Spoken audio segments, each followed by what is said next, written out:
بسم الله الرحمن الرحيم ومن أحسن قولا ممن دعا إلى الله وعمل صالحا وقال إنني من المسلمين. السلام عليكم ورحمة الله وبركاته. إن الحمد لله نحمده ونستعينه ونستغفره ونعوذ بالله من شرور أنفسنا ومن سيئات أعمالنا من يهده الله فلا مضل له ومن يضلل فلا هادي له وأشهد أن لا إله إلا الله وحده لا شريك له وأشهد أن محمدا عبده ورسوله صلى الله تعالى عليه وعلى آله وصحبه وسلم تسليما كثيرا. أما بعد. সম্মানিত দিনী ভাতৃমণ্ডলী,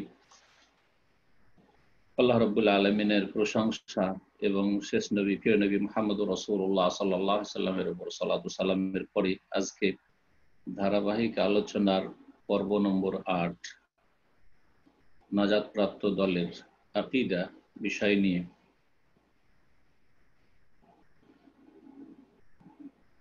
আলোচনার প্রথম যে বিষয়টি সেটি 18 নম্বর প্রশ্ন উত্তর আকারে যেহেতু কিতাবটি রয়েছে। বলছেন লেখক, মা মানা শাহাদাতি আল্লাহ ইলাহা ইল্লাল্লাহ, লা ইলাহা ইল্লাল্লাহ এই বাক্যটির শাহাদাত প্রদান করা বা সাক্ষ্য প্রদান করার অর্থ কি? লা ইলাহা ইল্লাল্লাহ, আল্লাহ ছাড়া কোনো সত্য মাবুদ নেই বা আল্লাহ ছাড়া কোনো সত্য উপাস্য নেই। এই যে লা ইলাহা ইল্লাল্লাহ কালিমা তাইয়্যিবা বা কালিমাতুত তাওহীদ, এই কালিমার যে সাক্ষ্য প্রদান করতে হবে এটি হয়েছে ইসলামের প্রথম স্তম্ভের প্রথম অংশ।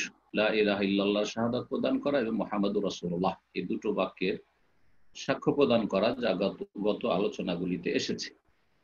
তো এই যে প্রথম বাক্যটি যেটি তাওহীদের কালিমা, যেই কালিমার মাধ্যমে একজন মানুষ ঘোষণা করে আল্লাহ রাব্বুল আলামিনের তাওহীদ একত্বের কথা, যে আল্লাহ এক, তার কোনো শরীক নেই, তার জাত সিফাত সত্তায় গুণাবলী তো শরীক নেই, তার কাজেও শরীক নেই, রুবুবিয়তেও শরীক নেই এবং তার ইবাদত বন্দেগীতেও শরীক নেই। আর বিশেষ করে তার ইবাদত বন্দেগীতে, যে ইবাদত বন্দেগীতে তাওহীদ প্রতিষ্ঠা এমন একটি গুরুত্বপূর্ণ তাওহীদের দিক বা তাওহীদের প্রকরণ যা নিয়ে যুগে যুগে মানব জাতির মাঝে দ্বন্দ্ব হয়েছে এবং আম্বিয়া রাসূলগণকে এই তাওহীদুল ইবাদা বা তাওহীদুল উলুহিয়াতের দাওয়াতের জন্য বিশেষভাবে পাঠানো হয়েছে। কারণ মানব জাতির অধিকাংশই যারা পৌত্তলিক মুশরিক, তারাও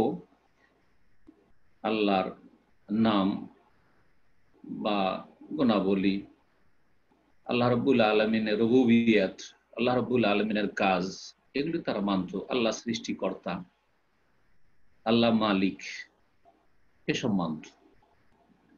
কিন্তু মানত না যে বিষয়টি মুশরিকরা, তা হচ্ছে ইবাদত বন্দেগী যাবতীয় এক আল্লাহর হইতে হবে, এটা মানত না।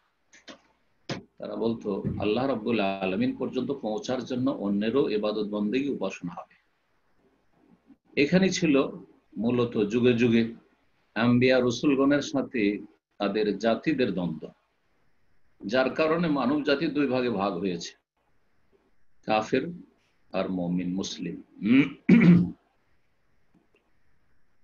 তো লা ইলাহা ইল্লাল্লাহর সাক্ষ্য প্রদানের অর্থ কি, এ হচ্ছে প্রশ্ন।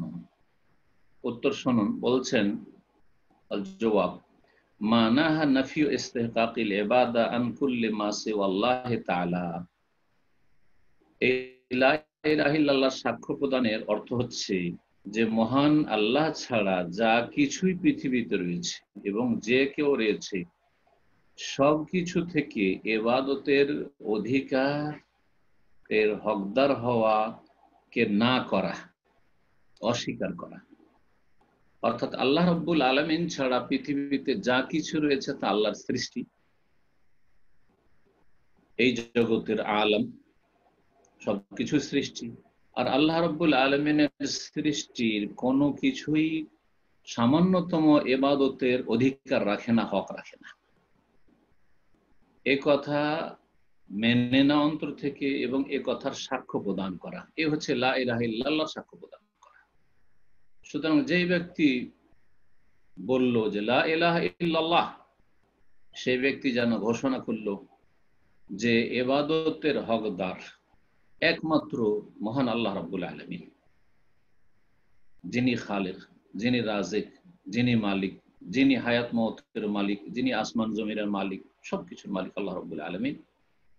তিনি একমাত্র ইবাদতের হকদার, আর তার ছাড়া কোনো কেউ, না কোনো নবী রসুল, না জিবরাইল মিকাইল, না মুহাম্মদ সাল্লাল্লাহু আলাইহি ওয়াসাল্লাম, না ইব্রাহিম খলিলুল্লাহ, না কোনো গৌস কুতুব জিলানি চিশতি, না কোনো দরগা দুর্গা, না কোনো গাছ পাথর, কোনো কিছুই ইবাদতের অধিকার রাখে না।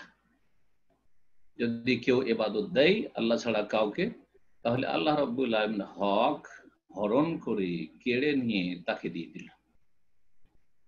সুতরাং সেই ব্যক্তি মুশরিক, বহুত্ববাদী, একত্ব প্রতিষ্ঠাকারী নয়। তো আল্লাহ রাব্বুল আলামিন ছাড়া যা কিছু রয়েছে সবকিছু থেকে ইবাদতের হকদার হওয়াকে না করা, আপনাকে না করতে হবে, বরং আগে না করতে হবে, তারপরে হ্যাঁ করতে হবে। লা মানে না, তো লা ইলাহা ইল্লাল্লাহ আগে না দিয়ে শুরু হয়েছে, লা ইলাহা, তারপর ইল্লাল্লাহ হ্যাঁ করা হয়েছে। এটি আমরা আমাদের পার্থিব জীবনে করে থাকি। চাষিরা চাষাবাদ করলেও প্রথম জমিকে চাষাবাদ করে ঘাস আরো যা কিছু রয়েছে যেগুলি ফসল হতে বাধা প্রদান করে সেগুলি থেকে পরিষ্কার করে, আগাছা মুক্ত করে, আর তারপরে তখন তাতে বীজ বপন করে বা রোপণ করে। এইরকমই আজকে সায়েন্স টেকনোলজির যুগে কম্পিউটার বা যে কোনো রকমের, এই যে আপনার স্মার্টফোন, প্রথমে সেটাকে ফরম্যাট দিয়ে পরিষ্কার ক্লিন করে, না কোনো ভাইরাস যেন না থাকে, কোনো কিছুই যেন না থাকে তাতে, আর তারপরে তখন তাতে প্রোগ্রামিং করে। তাহলে যা কিছু তাতে রাখবে একটা কম্পিউটারে অথবা একটা মোবাইলে, তা সুরক্ষিত।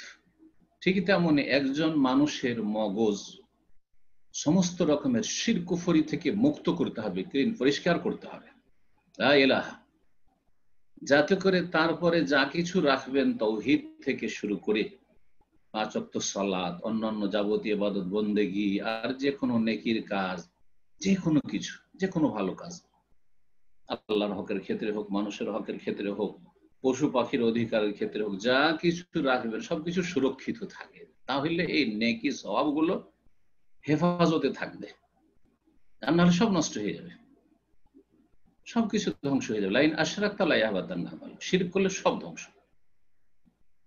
জি, তো আশা করি বিষয়টি বুঝতে পেরেছেন।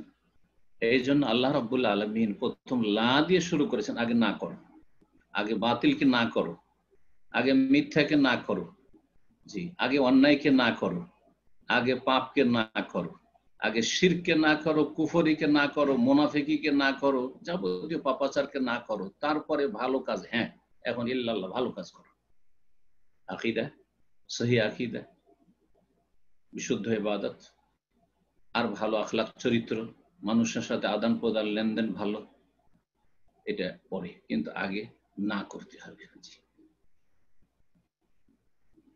তো আশা করি লা ইলাহা ইল্লাল্লাহর অর্থ বুঝতে পেরেছেন। তো প্রথম না করতে হবে, নফি, প্রথম নেগেটিভ। তারপরে ওয়াইসবাতুহা লিল্লাহি আযজা ওয়া জাল ওয়াহদাহু লা শারীকা লাহু ফি ইবাদাতিহি, তারপরে ইবাদত বন্দেগীকে সাব্যস্ত করতে হবে মহান আল্লাহ আযজা ওয়া জাল্লের জন্য, যিনি একক, যার কোনো শরীক নেই ইবাদত বন্দেগীতে। ইবাদত বন্দেগীতেই যেহেতু দ্বন্দ্ব, সুতরাং ইবাদত বন্দেগীতে কাউকে শরীক করবেন না, সেজদায় কাউকে শরীক করবেন না, দোয়ায় আহ্বানে কাউকে শরীক করবেন না, আশ্রয় কামনায় কাউকে শরীক করবেন না, ফরিয়াদ করায় কাউকে শরীক করবেন না, রুকুতে কাউকে শরীক করবেন না। এইভাবে অন্তরের যতগুলি ইবাদত রয়েছে, অঙ্গ প্রত্যঙ্গের ইবাদত রয়েছে, জবানের ইবাদত বন্দেগী রয়েছে, কাউকে শরীক করবেন না। ওয়ালা ইউশরিক বিইবাদাতি রাব্বিহি আহাদা, রবের ইবাদতে যেন কাউকে শরীক না করা হয়। যেমন তার ইবাদতে কোনো শরীক নেই, কামা আন্নাহু লাইসা লাহু শারীকুন ফি মুলকিহি, যেমন তার সার্বভৌমত্বে কোনো শরীক নেই, তার মালিকানাতে কোনো শরীক নেই। আসমান জমিন এবং উভয়ের মাঝে যা কিছু রয়েছে সবকিছুর মালিক হচ্ছেন আল্লাহ রাব্বুল আলামিন। যিনি মালিক তার জন্য ইবাদত সুনির্দিষ্ট করতে হবে, খাস করতে হবে। এটা যে কোনো বিবেকবান মানুষ বলবে, যে মালিক, যে সম্পদের মালিক, দুনিয়ার ক্ষেত্রে আপনি ক্ষুদ্র একটা মালিক, একটা বাড়ির মালিক, হ্যাঁ, বেশ কিছু ধন সম্পদের মালিক, যে মালিক তার গুণগান হবে, যে মালিক নয় তার গুণগান হবে নাকি? তো যিনি সবকিছুর মালিক, সবকিছুর মালিক আল্লাহ রাব্বুল আলামিন, তার জন্য ইবাদত হবে। এই জন্য তৌহিদের ওলামারা বলেছেন যে তৌহিদের রুবুবিয়্যতের দাবি হচ্ছে তৌহিদে উলুহিয়্যত, তৌহিদুল ইবাদা।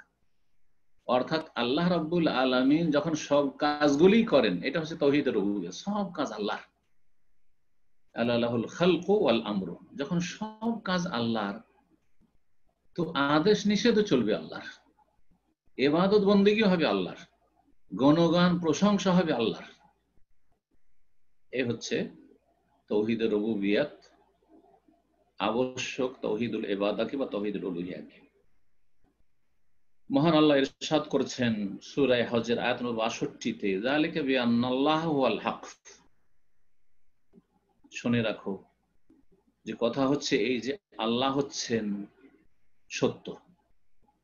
আল হক মানে আল মাবুদুল হক, সত্য উপাস্য, সত্য মাবুদ। ওয়া আন্না মা ইয়াদউনা মিন দুনিহি হুয়াল বাতিল, আর আল্লাহকে বাদ দিয়ে তারা যাকেই আহ্বান করে বা যা কিছুই আহ্বান করে তা হচ্ছে হুয়াল বাতিল, বাতিল, মিথ্যে, সবকিছু বাতিল। যাবতীয় রকমের শিরকি ধর্ম কর্ম, শিরকি পথ মত সব বাতিল। তাওহীদ হচ্ছে হক, এক আল্লাহর ইবাদত হচ্ছে হক। এখানে কিন্তু লা ইলাহা ইল্লাল্লাহ অর্থ চলে আসলো, বিআন্নাল্লাহা হুয়াল হক, আল্লাহ হুয়াল হক হচ্ছে ইল্লাল্লাহ।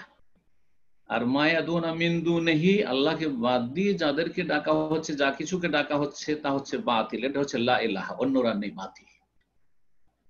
কোরআনের বিভিন্ন ভাষায় এই লা ইলাহা ইল্লাল্লাহকে পেশ করা হয়েছে, যেমন এখানে এইভাবে। আর সূরা তুল ইসরা রয়েছে, সূরা বনী ইসরাঈল, ওয়া কাযা রাব্বুকা আল্লা তা'বুদু ইল্লা ইয়াহু, আল্লা তা'বুদু লা ইলাহা ইল্লা ইয়াহু ইল্লাল্লাহ, ওয়া আবুদুল্লাহ ওয়া লা তুশরিকু বিহি শাইআ, সূরা নিসা আয়াত নম্বর 36-এ, ওয়া আবুদুল্লাহ, আল্লাহর ইবাদত করো, মানে ইল্লাল্লাহ, হ্যাঁ, হ্যাঁ বাচক, ইতিবাচক। ওয়ালা তুশরিকু বিহি শাইআ, তার সাথে কোনো কিছুকে শরীক করিও না। লা ইলাহা, কোনো উপাস্য নেই, কোনো মাবুদ নেই, সব বাতিল। সুতরাং কাউকে শরীক করিও না, কোনো কিছুকে শরীক করিও না। ওয়া আন্নাল্লাহু হুয়াল আলিয়্যুল কাবীর, এবং আল্লাহ রাব্বুল আলামিন সুউচ্চ, সুমহান। এই আয়াতটি শুধুমাত্র হুয়ার পার্থক্যের সাথে, এই যে মিন দুনিহি হুয়াল বাতিল, এখানে হুয়াল বাতিল সূরাতুল হজ্জের আয়াত, আর সূরা লুকমানের আয়াত নম্বর 30-এ এই হুয়া শব্দটি নেই, একই রকম আয়াত, যালিকা বিআন্নাল্লাহা হুয়াল হক ওয়া আন্না মা ইয়াদুনা মিন দুনিহিল বাতিল ওয়া আন্নাল্লাহু হুয়াল আলিয়্যুল কাবীর, একবারে সেম আয়াত। 19 নম্বর প্রশ্ন বলছেন যে মা হিয়া শুরুতু শাহাদাতি আল্লা ইলাহা ইল্লাল্লাহ। লা ইলাহা ইল্লাল্লাহর তো অর্থ জানলাম, কিন্তু লা ইলাহা ইল্লাল্লাহর যে শর্তগুলি রয়েছে, এই শর্তগুলি কি? তাহলে আমরা যে বিষয়টি অর্থের পরে জানবো সেটা হচ্ছে যে লা ইলাহা ইল্লাল্লাহর বেশ কিছু শর্তাবলী রয়েছে, শর্ত রয়েছে। শর্ত কথাটি আরবি শর্ত, এটি আমরা বাংলাতে এমন ভাবে ব্যবহার করি যে বাংলাতে শর্ত ছাড়া অন্য কিছু বলা হয় না।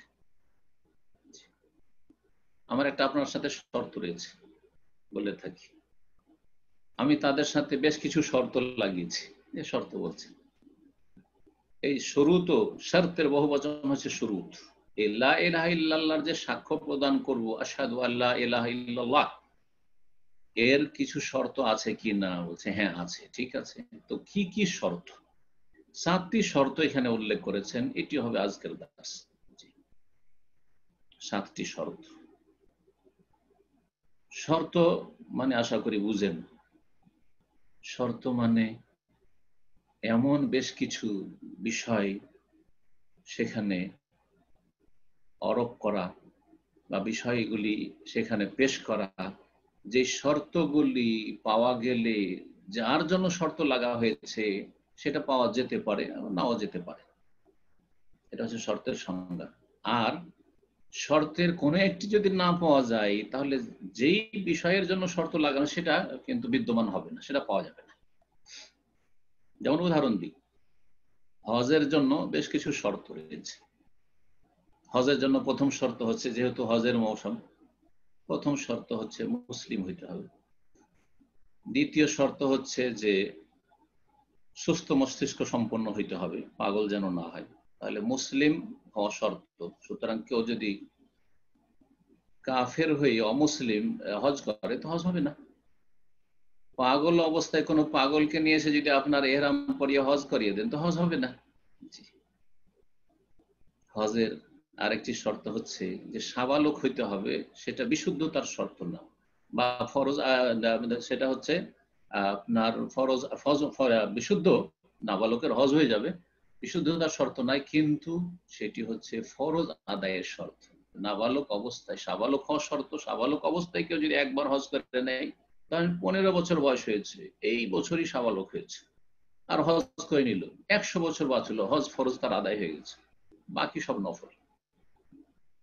কিন্তু যদি 10 বছর বয়সে একটা ছেলে হজ করে নাই,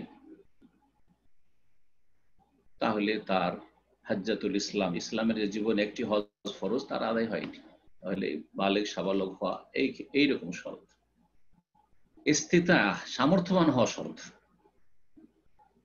যদি সামর্থ্য থাকে, আর্থিক সামর্থ্য, তাহলে হজ করতে হবে। তার সাথে সাথে শারীরিক সামর্থ্য থাকলে নিজে স্বয়ং এসে হজ করতে হবে। আর যদি আর্থিক সামর্থ্য থাকে, সচ্ছলতা আছে, হজের সমান পয়সা আছে, কিন্তু শরীর চলছে না, তাহলে বদল হজ করাইতে হবে, হজ ফরজ, বদলি হজ করাইতে হবে। তাহলে এই শর্ত থেকে কি বুঝলেন? কারো শর্ত আছে, সংজ্ঞাটাকে ফিট করেন, কারো শর্ত আছে। এই 5টি শর্ত: মুসলিম, সুস্থ মস্তিষ্ক সম্পন্ন, আকেল, সাবালক, আর সেই ব্যক্তি হচ্ছে সামর্থ্যবান। তারপর অনেকে, লক্ষ লক্ষ আমাদের দেশের মানুষ হজে আসে না। 20 বছর বয়সে হজের পয়সা হয়ে আছে, হজ ফরজ হয়ে আছে, হজের সবগুলি শর্ত পূরণ হয়ে আছে, কিন্তু আসছে ওই বুড়ো হয়ে, যখন অচালে হয়েছে, 80 বছর বয়সে হজে আসছে।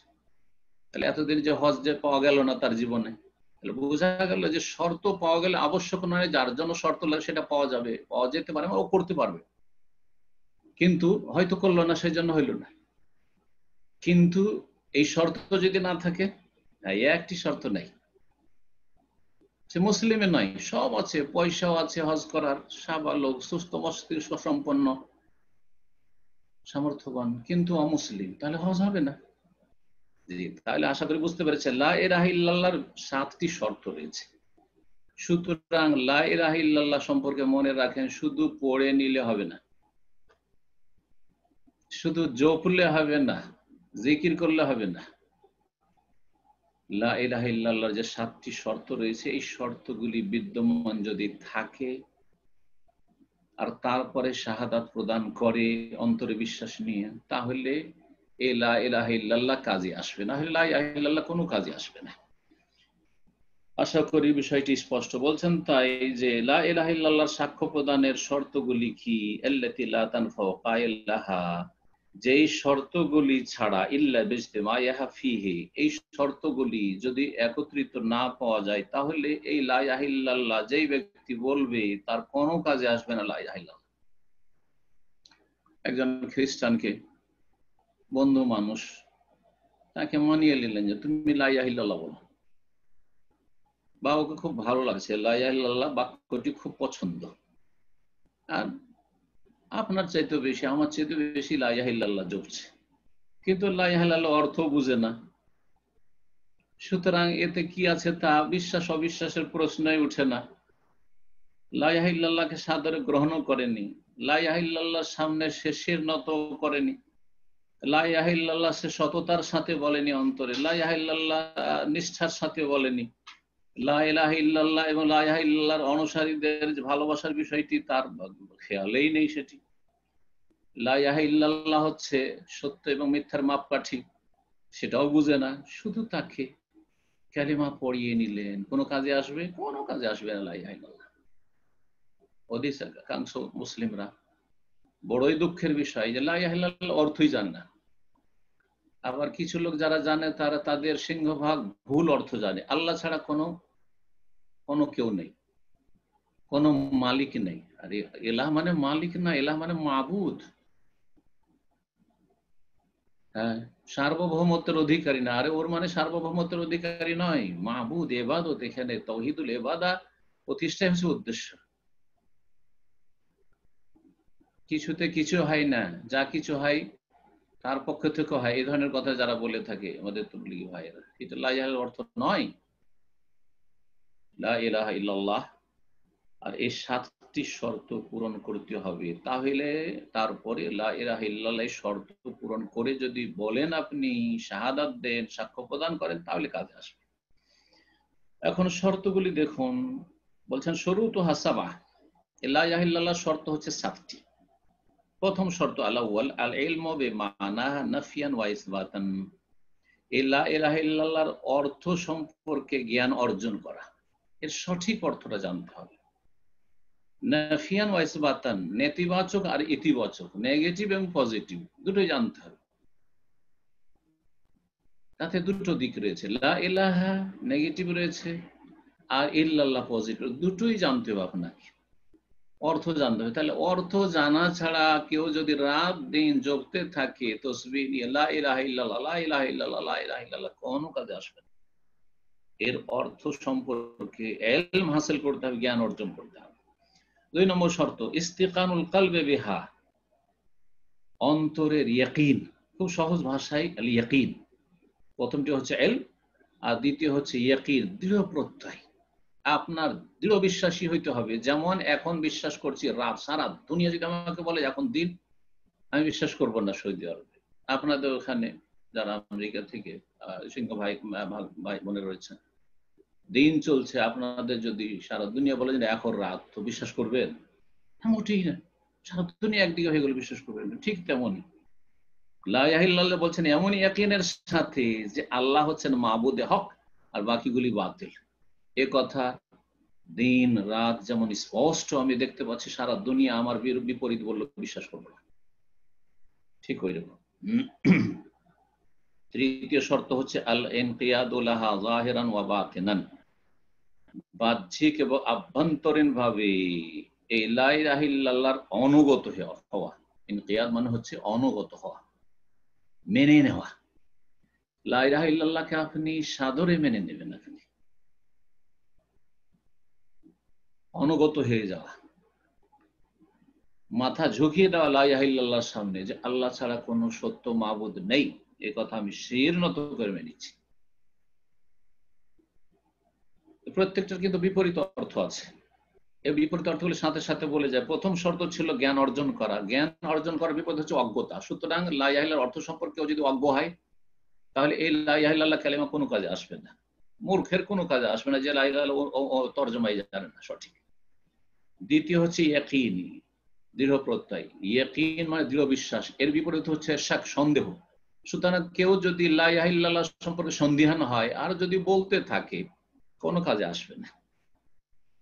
তৃতীয় হচ্ছে অনুগত হওয়া, অনুগত হওয়া, মেনে নেওয়া এর বিপরীত হচ্ছে পরিত্যাগ করা। সুতরাং কেউ যদি লা ইলাহা ইল্লাল্লাহ শুধু মুখে বলে কিন্তু লা ইলাহা ইল্লাল্লাহতে যে কথাগুলি আছে সেটা পরিত্যাগ করে, তার জীবনে কোনো ইবাদত বন্দেগী নেই, কোনো আমল নেই, তাহলে সর্বসম্মতি ক্রমে সে মুসলিম না। আর যারা বলছে যে বেনামাজি বড় কাফের, তারা বলছে যে যদি 5 ওয়াক্ত সালাত না থাকে, 5 ওয়াক্ত সালাত না থাকে তাহলে মুখ্য আমলই নেই, সুতরাং লা ইলাহা ইল্লাল্লাহ বলা কাজে আসবে না, কোন কাজে আসবে না। লা ইলাহা অর্থ জানছে, দৃঢ় বিশ্বাস আছে, কিন্তু 5 ওয়াক্ত সালাত মেনে নেয় না, তাহলে কোনো কাজে আসবে না লা ইলাহা ইল্লাল্লাহ তাদের কাছে।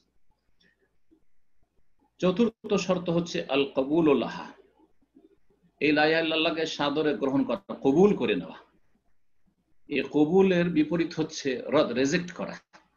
লা ইলাহা ইল্লাল্লাহ, আল্লাহ ছাড়া কোনো সত্য মাবুদ নেই, আর মাজারে সেজদা করছে। যখন ওর মাজারে সেজদা করা তো জায়েজ না, কারণ আপনি বলছেন যে আল্লাহ ছাড়া কোনো সত্য মাবুদ নেই, আর আপনি সেজদা ইবাদত, আপনি ইবাদত মাজারে করছেন। দোয়া ইবাদত, ইয়া গাউসুল আজম মাদাদ বলছেন, ইয়া গরিব নওয়াজ মাদাদ বলছেন, ইয়া খাজা শাইয়াল লিল্লাহ বলছেন, ইয়া দস্তগীর বলছেন। তো বলছেন না, তোমার কথা আমি মানি না, রিজেক্ট করে দিলেন আপনি। তাই লা ইলাহা ইল্লাল্লাহ কোনো কাজে আসবে না, কোনো কাজে আসবে না। কবুল মানে কবুল করেন না, যখন কবুল করলেন তার মানে আপনি প্রত্যাখ্যান করবেন না। লা ইলাহা ইল্লাল্লাহ যা আছে তা, তাওহীদ আছে এবং শিরক মুক্ততা আছে। তাওহীদকে মেনে নেবেন এবং শিরক মুক্ত হয়ে যাবেন। ফালা ইয়ারুদু শাইআন মিন লাওয়াজিমিহা ওয়া মুক্তাদায়াতিহা, সুতরাং এই লা ইলাহা ইল্লাল্লাহ যেই বিষয়গুলিকে আবশ্যক এবং যেগুলি লা ইলাহা ইল্লাল্লাহর দাবি, সেগুলির কোনটিকে সে রদ করবে না, খণ্ডন করবে না বা প্রত্যাখ্যান করবে না, মেনে নেবে, সাদরে গ্রহণ করবে। 5 নম্বর শর্ত হচ্ছে আল ইখলাস ফিহা, এই লা ইলাহা ইল্লাল্লাহ নিষ্ঠার সাথে বলা, বিশ্বাস করে নিষ্ঠার সাথে বলা, ইখলাস, নিখুঁত নির্ভেজাল করা। এর বিপরীত হচ্ছে শিরক, বহুত্ববাদ। সুতরাং লা ইলাহা ইল্লাল্লাহ বলবেন আর এদিকে শিরক করবেন না, চলবে না। শিরকি কথা বলবেন, এটা চলবে না। ইখলাস, নিষ্ঠার সাথে এর শাহাদাত দিতে হবে। 6 নম্বর শর্ত হচ্ছে আসিদকু মিন সামিমিল কলবি লা বিল লিসানি ফাকাত, অন্তরের অন্তরস্থল থেকে সততা, অন্তরের সত্যতার সাথে বলতে হবে। যা মুখে বলছেন তাই অন্তরে বলছেন, দুটোতে কোনো পার্থক্য নেই। মুখের কথাই এই লা ইলাহা ইল্লাল্লাহ এবং অন্তরের কথাই একেবারে এত মিল আছে যে সামান্যতম কোনো পার্থক্য নেই। এটি হচ্ছে অন্তরের সততা। লা বিল লিসানি ফাকাত, শুধু মুখে উচ্চারণ করলে হবে না লা ইলাহা ইল্লাল্লাহ, লা ইলাহা ইল্লাল্লাহ, লা ইলাহা ইল্লাল্লাহ, কোনো কাজে আসবে না। সততার বিপরীত হচ্ছে আল কাযিব, মিথ্যা। জি, সুতরাং এই লা ইলাহা ইল্লাল্লাহ অন্তরে যেন সততা থাকে, মিথ্যা ভরা না থাকে, অর্থাৎ নেফাক, কপটতা না থাকে। মুখে বলছেন লা ইলাহা ইল্লাল্লাহ, আমি মুসলিম, আর এদিকে অন্তরে আল্লাহ পরকালে বিশ্বাস নেই, যেমন মদিনার যে মুনাফিকরা ছিল, আর বর্তমান যুগেও যেসব আকীদার মুনাফিকরা মুসলিম সমাজে আত্মগোপন করে আছে, মাঝে মাঝে তাদের মুখোশ উন্মোচন হয়ে যাচ্ছে। জি হ্যাঁ, চলবে না, এই লা ইলাহা কোনো কাজে আসবে না তাদের। 7 নম্বর শর্ত হচ্ছে আল মাহাব্বাতু লাহা ওয়া লি আহলিহা, লা ইলাহা ইল্লাল্লাহ কালিমার সাথে ভালোবাসা, এই কালিমাকে ভালোবাসা, কারণ এই কালিমার ভালোবাসা হচ্ছে আল্লাহর ভালোবাসা, এবং সবচেয়ে বেশি ভালোবাসা হইতে হবে ওয়াল্লাযিনা আমানু আশাদ্দু হুব্বান লিল্লাহ। এবং যারা কালিমা ওয়ালা, এই কালিমার অনুসারী, যে কোনো মুসলিম যেখানকার হোক না কেন, যে কোনো ভাষাভাষী হোক না, তাকে আমি ভালোবাসি, এই কালিমাকে ভালোবাসি, এই কালিমা ওয়ালাদেরকে, আহলুত তাওহীদ, তাওহীদবাদীদেরকে ভালোবাসি, এটা হইতে হবে। আপনি কাফেরের ভালোবাসাকে, মুশরিকের ভালোবাসাকে, দুনিয়ার স্বার্থে আপনি আপনার মুওয়াহিদ তাওহীদবাদী ভাই বোনদের উপর প্রাধান্য দেবেন, না না না, এই লা ইলাহা ইল্লাল্লাহ পড়া কোনো কাজে আসবে না। ওয়াল মাওয়ালাতু ওয়াল মুআদাতু লিআজালিহা, আর মিত্রতা আর শত্রুতা হবে এই লা ইলাহা ইল্লাল্লাহর ভিত্তিতে। কে আমার মিত্র? যার মধ্যে লা ইলাহা ইল্লাল্লাহ আছে। কার সাথে বৈরিতা? যার মধ্যে লা ইলাহা ইল্লাল্লাহ নেই, যার অন্তরে লা ইলাহা ইল্লাল্লাহ নেই, যার জবানে লা ইলাহা ইল্লাল্লাহ নেই, যার আমলে বাস্তবায়নে লা ইলাহা ইল্লাল্লাহ নেই, তার সাথে বৈরিতা। শেখ ইবনে বাজ রাহমাতুল্লাহ আলাইহি তার একটি কিতাব রয়েছে দুরুসুল মহিমা, গুরুত্বপূর্ণ শিক্ষা, মুসলিম জনগণের জন্য গুরুত্বপূর্ণ শিক্ষা, আমার অনুবাদ করা বইটি আরবি, আর দুরুসুল মহিমা লি আম্মাতিল উম্মাহ। তাতে 8 নম্বর একটি শর্ত করেছেন, সেটা দিয়ে শেষ করছি। তিনি বলছেন সেটা হচ্ছে আল্লাহ ছাড়া যা কিছু রয়েছে তার ইবাদতকে অস্বীকার করা, মানে আল কুফরু বিমা সিওয়াল্লাহ, আল্লাহ ছাড়া যা কিছু রয়েছে সেসবের যে অন্যরা ইবাদত করছে, পূজা পাঠ করছে, উপাসনা করছে, সেগুলিকে অস্বীকার করা। এর দলিল কোরআনে কারীমের আয়াত। আল্লাহ বলছে ফামান ইয়াকফুর বিত্তাগুত ওয়া ইউমিন বিল্লাহ, যে ব্যক্তি তাগুতকে অস্বীকার করলো, তাগুতের সাথে কুফরি করলো, ওয়া ইউমিন বিল্লাহ, আর তারপরে আল্লাহর প্রতি ঈমান নিয়ে আসলো, তাহলে ঈমান তখনই আপনার কমপ্লিট হবে যখন আপনি আল্লাহ ছাড়া অন্য হচ্ছে তাগুত, আল্লাহ ছাড়া অন্যের ইবাদত বন্দেগীকে আপনি অস্বীকার করবেন। সুতরাং দরগার ইবাদতকে অস্বীকার করতে হবে, গাছ পাথরের পূজাকে অস্বীকার করতে হবে, জীবিত মৃতের পূজাকে অস্বীকার করতে হবে, কেউ দাতা আছে আল্লাহ ছাড়া এ কথা অস্বীকার করতে হবে, কেউ হায়াত দিতে পারে, কুম্বেইজনি আমার হুকুমে উঠো আর দিল মৃতকে জীবিত করে, এসব কুফরি কথাকে অস্বীকার করতে হবে, কুফরি আকীদাকে অস্বীকার করতে হবে। এখানে আজকের আলোচনা শেষ করছি। জাযাকুমুল্লাহু খাইরান ওয়া বারাকাল্লাহু ফিকুম। আল্লাহ রাব্বুল আলামিন যেন আমাদের এইসব কথায় বরকত দান করেন এবং এই কথাগুলো দিয়ে আল্লাহ রাব্বুল আলামিন যেন মানব জাতিকে সঠিক রাস্তা দেখান এবং আমাদেরকে প্রথম এসব তাওহীদ সুন্নতের কথা দিয়ে, সহিহ আকীদার কথা দিয়ে উপকৃত হওয়ার তৌফিক দান করেন। দুনিয়া এবং আখিরাতে আমাদের সকলের জন্য যেন সাদকায়ে জারিয়া করেন এবং আমাদের জীবনকে যেন আল্লাহ রাব্বুল আলামিন আলোকিত করেন। সুবহান রাব্বিকা রাব্বিল ইজ্জাতি আম্মা ইয়াসিফুন ওয়া সালামুন আলাল মুরসালিন ওয়া আলহামদুলিল্লাহি রাব্বিল আলামিন। এখন ইনশাআল্লাহ তাআলা প্রশ্নের উত্তর দেওয়া হবে। জাযাকাল্লাহ খাইরান। সম্মানিত দ্বীনী ভাই বোনেরা, তো এখানে আমাদের প্রশ্নোত্তর পর্ব শুরু হচ্ছে। তো শুরুতেই প্রশ্ন করবেন মোহাম্মদ আব্দুল হক, আপনি প্রশ্ন করুন।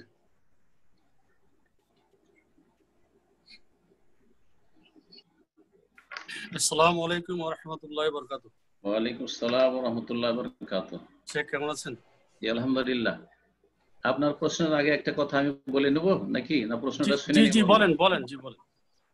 বিসমিল্লাহির রহমানির রহিম, আলহামদুলিল্লাহ ওয়াসসালাতু ওয়াসসালামু আলা রাসূলিল্লাহ ওয়া আলা আলিহি ওয়া সাহবিহি ওয়া মান ওয়ালা। আমরা যেহেতু প্রশ্ন উত্তর সরাসরি দিচ্ছি, তো আমার কাছে প্রশ্নগুলির ধরন হচ্ছে কি রকম, যে ধরেন হঠাৎ করে আসছে, আমার 1 সেকেন্ড আগেও জানা থাকে না যে কি প্রশ্ন আসবে, আর তারপরে আমি উত্তর দিচ্ছি। সুতরাং এই ক্ষেত্রে ভুলের সম্ভাবনা বেশি, খুব জটিল বিষয় এটি। সুতরাং এই বিষয়টি সময় আমাকে ভয় লাগে এবং আপনাদের সব সময় এই ক্ষেত্রে এই বিশ্বাসটা রাখতে হবে যে মানুষ ভুলের ঊর্ধ্বে নয়, এবং মানুষ যতই চেষ্টা করে বলুক ভুল হতে পারে। আমরা তো সাধারণ এলিমের মানুষ, যারা বড় বড় আইম্মায়ে কেরাম, ইমাম আবু হানিফা, শাফি, মালিক, আহমদ, তাদের ভুল হয়েছে বলেই তো 4 মাযহাব বা 4টি মত হয়েছে। আর 4টি যে ঠিক তা না, 4টার মধ্যে একটা ঠিক, ওই একটা ঠিক যেটা সহি সেটাকে তলাশ করার চেষ্টা করাই হচ্ছে সঠিক পথ, যাতে করে অন্ধ অনুসরণ থেকে আমরা বেঁচে যেতে পারি। তো এইরকমই আমাদের আলোচনাগুলি তো হচ্ছে। যদি আমাদের কাছে ধরেন প্রশ্ন অনেক সময় হোয়াটসঅ্যাপে এসে থাকলো ভয়েসে, তারপরে সে বিষয়টা যদি দেখলাম যে একটু দেখি আর একটু দেখে নি, দেখার সুযোগ পেলাম, তাহলে ভালো করে একটু তাজা করে এলেমটাকে আর তারপরে বললাম, তো তাতে ভুলের সম্ভাবনাটা কম থাকে। যদিও সবসময় মানুষ ভুল করতে পারে, পড়াশোনার পরেও ভুল করতে পারে। তো এইরকমই গত সপ্তাহে একটা প্রশ্ন এসেছিল, সেটা হচ্ছে আইয়ামে তাশরিকের সিয়ামগুলি সম্পর্কে, 11, 12, 13 জিলহজের সিয়ামগুলি সম্পর্কে। সে সম্পর্কে আমি যেটুকু বিগত এলেম আছে সেটাকে সামনে রেখে একটা উত্তর দিয়েছিলাম, কিন্তু উত্তরটি দলিলের আলোকে শক্তিশালী নয় এবং অধিকাংশ আলেমদের এটি ফতোয়া নয়। সুতরাং সেই গত সপ্তাহের ফতোয়াটি ভুল, সেটাকে মুছে দেবেন, রিমুভ করে দেবেন দিমাগ থেকেও, এবং যদি সেটা আপনারা সোশ্যাল মিডিয়াতে প্রচার করে থাকেন তো সেটা ক্যান্সেল। আমি সেই ফতোয়া থেকে ফিরে আসছি, সেটা ভুল ফতোয়া। তাহলে সঠিক ফতোয়া কি শোনেন, তাহলে এই বিষয়ে একটু বিস্তারিত আলোচনা করে নি, ভালো হবে। দেখেন, বছরে 5টি দিন আছে যে দিনগুলি রোজা রাখা জায়েজ নয়, এটা হচ্ছে আসল কথা। আর আমার আলোচনাতে এর আগে এইভাবে এসেছে, বছরে 5টি দিন: ঈদুল ফিতর, যেটা পহিলা শাওয়াল, ঈদ উল আজহা যেটা হচ্ছে 10 জিলহজ, আর আইয়ামে তাশরিক 11, 12, 13 জিলহিজ্জা। তাহলে এই 5টি। বাকি দিনগুলিতে সিয়াম পালন করা যেতে পারে। তো শুধু শুধু ধরেন শনিবার অথবা শুক্রবার, সে বিষয়গুলি আলাদা মাসলা, সেগুলিতে যাওয়ার এখন প্রয়োজন নেই। তো এই 5টি দিন, কিন্তু 5টি দিনের মধ্যে এখন শুনেন, প্রথম যে দুটো দিন 5টির মধ্যে, ঈদ উল ফিতর, ঈদ উল আজহা, এই দুটো দিনে সিয়াম পালন করা হারাম, জায়েজ নয় সর্বসম্মতিক্রমে, বিল ইত্তেফাক, এতে কোনো ইখতিলাফ নেই। এই দুটি দিনে রোজা রাখা মোটেই যাবে না, যে কোনো কারণ হোক না কেন, রোজা কারোর জন্য রোজা রাখা যাবে না। রাসূলুল্লাহ সাল্লাল্লাহু আলাইহি ওয়াসাল্লাম ঈদ উল ফিতর, ঈদ উল আজহায় রোজা রাখতে নিষেধ করে, সহিহ বুখারীর হাদিস। বাকি থাকলে এখন তাহলে 3টি দিন, 11 এবং 12 জিলহিজ্জা, আইয়ামে তাশরিক। আইয়ামে তাশরিকের দিনগুলিতে রোজা রাখা যাবে না, এটি হচ্ছে ফতোয়া। কিন্তু এই ক্ষেত্রে হাদিস সহিহ মুসলিমে রয়েছে, হাদিসটি রয়েছে আইয়ামুত তাশরিকে আইয়াম আকলিন ওয়া শুরবিন ওয়া যিকরিল্লাহি তাআলা। আইয়ামে তাশরিক হচ্ছে আইয়ামু আকলিন, খাওয়া দাওয়ার দিন, ওয়া শুরবিন, পান করার দিন অর্থাৎ পানাহারের দিন, ওয়া যিকরিল্লাহি তাআলা, এবং মহান আল্লাহর জিকির আজকারের দিন, মানে তাকবীর পাঠ করার দিন। তো এই দিনগুলি হচ্ছে তাহলে পানাহারের দিন এবং আল্লাহর জিকির আজকারের দিন, এই কথা বলেছে রাসূলুল্লাহ সাল্লাল্লাহু আলাইহি ওয়াসাল্লাম। এটি হচ্ছে সহিহ মুসলিমের হাদিস। আবু দাউদ একটি হাদিস রয়েছে, সেই হাদিস টিকে সহিহ বলা হয়েছে। সেই হাদিসে বলা হয়েছে যে রাসূলুল্লাহ সাল্লাল্লাহু আলাইহি ওয়াসাল্লাম এই আইয়ামে তাশরিকে সিয়াম পালন করতে নিষেধ করেছেন।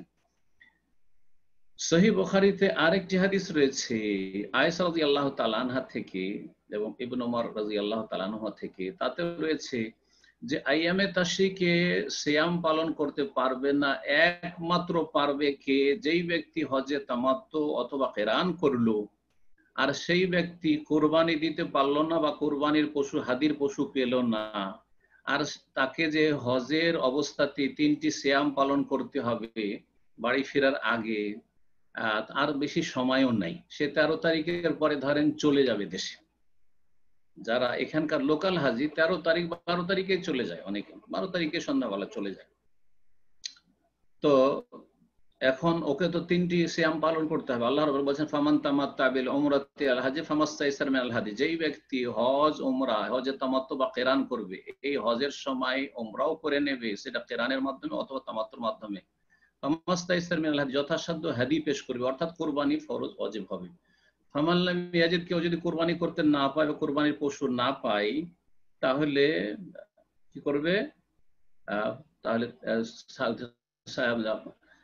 আল্লাহ রাব্বুল বলছেন যে ফামান লাম ইয়াজিদ ফাসিয়ামু সালাসাতা আইয়ামিন ফিল হজ ওয়া সাবআতিন ইযা রাজাতুম, যদি কেউ কুরবানি করতে সক্ষম না হয়, পয়সা না থাকে অথবা কুরবানির পশু পেল না, তাহলে 3টি সিয়াম পালন করে ফিল হজ্জে, হজে থাকা অবস্থায়, এই হজের সফরে হজে থাকা অবস্থায় মক্কাতেই সিয়াম রাখতে হবে 3টি, ওয়া সাবআতিন ইযা রাজাতুম, এবং 7টি সিয়াম পালন করে রোজা রাখবে তোমরা বাড়ি ফিরে। এটি হচ্ছে কোরআন কারীমের বিধান। এখন একজন লোক ধরেন এমন সময় আসলো, যেই সময় এখানকার লোকাল হাজি অনেকে আছে, বা শেষ ফ্লাইটে আসলো, আসার পরে সরাসরি মিনা চলে গেল, আর মিনা গিয়ে সেই দিন হয়তো ওইরকম রোজা রাখা সম্ভব হলো না, অথবা একটা রাখলো 8 তারিখে, 9 তারিখে আরাফার দিন, সেই দিনও হাজিদের জন্য রোজা রাখা অপছন্দনীয়। তারপরে যদি কারো এইরকম যদি হাদির বিকল্প রোজা থাকে 3টি, তাহলে রাখা যেতে পারে। আচ্ছা, এক কথায় তার 3টি রোজা পুরা হলো না, এখনো 13 তারিখের পর চলে যাবে, আর হজের মৌসুম শেষ হয়ে যাচ্ছে। তো কি করবে? এখন 11, 12, 13 তারিখ ওই ব্যক্তি, ওই হাজি সাহেব রোজা রাখতে পারবে, যে 3টি রোজা মক্কায় রাখতে হয়, সেই রোজাগুলি কমপ্লিট করতে পারবে। এটা হচ্ছে জমহুর ওলামা, অধিকাংশ ওলামাদের ফতোয়া। এই ফতোয়াটা আজকে দিচ্ছি যে এই ছাড়া অন্য কোন রোজা, ধরেন কারো আইয়ামে বীজ রোজা 13, 14, 15 অভ্যাস আছে, তাহলে সে রোজা রাখবে না, যে উত্তরটা দিয়েছিলাম সেই রোজা রাখবে না, এটি হচ্ছে সঠিক মত।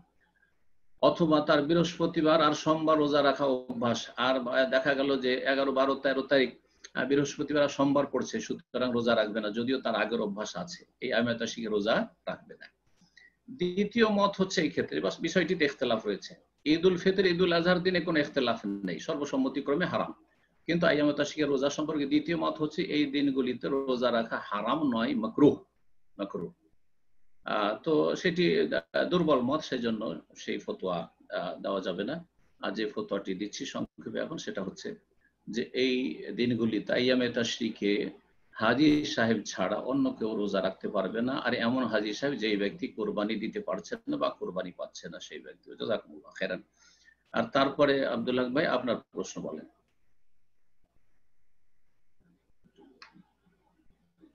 জি আব্দুল হক ভাই, আপনার ফোনটা আনমিউট করে নিন। জি আসসালামু আলাইকুম। ওয়ালাইকুম ছোট আসসালাম প্রশ্ন, ওয়া রাহমাতুল্লাহি ওয়া বারাকাতুহু। যে এখন যে 10 দিন জিলহজ্জে 10 দিন যে তাকবীর আমরা পড়ি, এই তাকবীরটা কোরআন তেলাওয়াতের থেকে কি গুরুত্বপূর্ণ বেশি এখনকার সময়ের জন্য? যে এখন কি কোরআন তেলাওয়াত কম করে তাকবীরটা বেশি পড়বো, বা এটা সমন্বয়টা কি হবে, এটা একটা।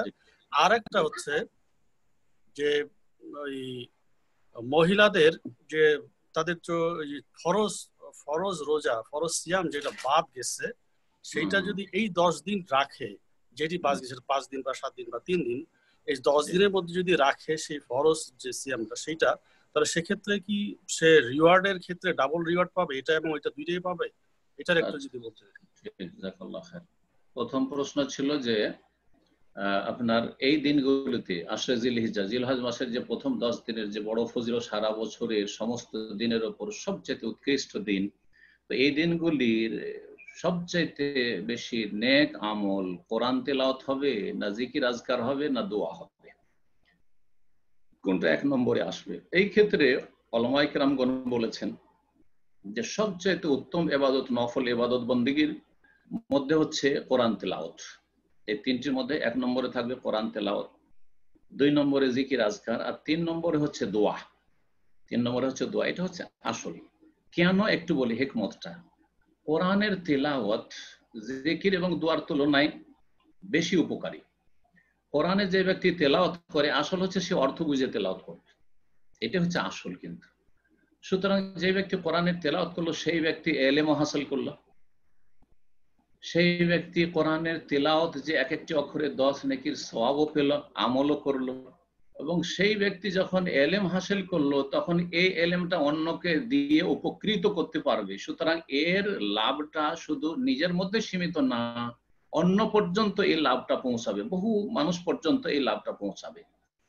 উদাহরণ দিয়ে বলি, যদি আমি আধা ঘন্টা তেলাওয়াত করি, বেশ কিছু মাসাইল আমার সামনে দিয়ে গেল, ইবাদত বন্দেগী, তাওহীদ, আকীদার বিষয়, মাসলা মাসাইলের বিষয় কোরআনে কারীমে অনেক আছে, অনেক আখলাকের কথা আছে, অনেক হালাল হারাম আছে, আমার সামনে দিয়ে গেল, তাহলে সেই ইলমটা আমার ফ্রেশ হলো বা নতুন হয়ে আসলো আমার কাছে। সেই ইলমটা শিখার পরে আমি ইলম শিখলাম প্রথম, যেটা একটা বড় ইবাদত, তারপরে নিজে আমল করলাম, আর এক ইবাদত। আর একটা হচ্ছে আপনাদেরকে দাওয়াতের মাধ্যমে সেই কথাগুলি তালিম দিলাম, পৌঁছাইলাম। তাহলে এর নাফাটা হচ্ছে মুতাআদ্দি, মানে আমার মধ্যে সীমিত থাকলো না। পক্ষান্তরে এই আধা ঘন্টা যদি আমি জিকির আজকার করি, আল্লাহর জিকির আজকার, সুবহানাল্লাহ, আলহামদুলিল্লাহ, আল্লাহু আকবার, লা ইলাহা ইল্লাল্লাহ ইত্যাদি, আল্লাহু আকবার, আল্লাহু আকবার, লা ইলাহা ইল্লাল্লাহ, আল্লাহু আকবার, আল্লাহু আকবার, লিল্লাহিল হামদ করলাম, বিভিন্ন জিকির আজকার করলাম, সুবহানাল্লাহি ওয়া বিহামদিহি, সুবহানাল্লাহি সুবহানাল্লাহি ওয়া বিহামদিহি, আদাদা খালকিহি ওয়া রিজা নাফসিহি ওয়া জিনাতা আরশিহি ওয়া মিদাদা কালিমাতিহি। তাহলে হলো কি, এর উপকারিতা শুধু আমার মধ্যে সীমিত, এর দ্বারা আপনারা মোটেই লাভবান হবেন না, কারণ এর সব আমি পাবো। এই জিকির আজকারগুলি আমার আমল হইল, হ্যাঁ, আমার খাতায় শুধু নেকি গেল, কিন্তু আপনাদের এর দ্বারা লাভ হবে না। ঠিক ওই রকমই দোয়া করলো, দোয়ার চাইতে জিকির আজকার কেন উত্তম? 2 নম্বরে জিকির আজকার, 3 নম্বরে দোয়া কেন বললাম এটাও শুনেন।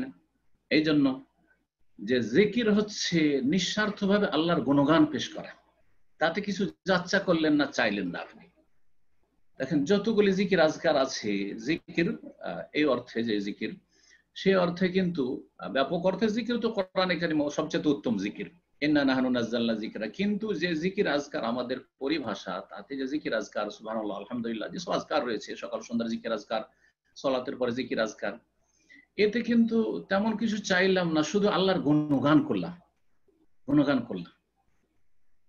পক্ষান্তরে যখন দোয়া করলাম, দোয়ার দুটা দিক আছে, দোয়া মাসআলা এবং দোয়া ইবাদত। ইবাদতের দোয়া হচ্ছে জিকির আজকার, আর মাসআলা যাচ্চাগত দোয়া হচ্ছে আল্লাহ রাব্বুল আলামিনের কাছে চাওয়া। রব্বানা আতিনা ফিদ দুনিয়া হাসানা ওয়া ফিল আখিরাতি হাসানা ওয়া কিনা আযাবান নার রব্বি জিদনি ইলমা, আল্লাহ তুমি আমাকে শিফা দান করো, আল্লাহ আমাকে সুস্থ রাখো, নিরাপদ রাখো, আল্লাহ হেফাজত করো ইত্যাদি।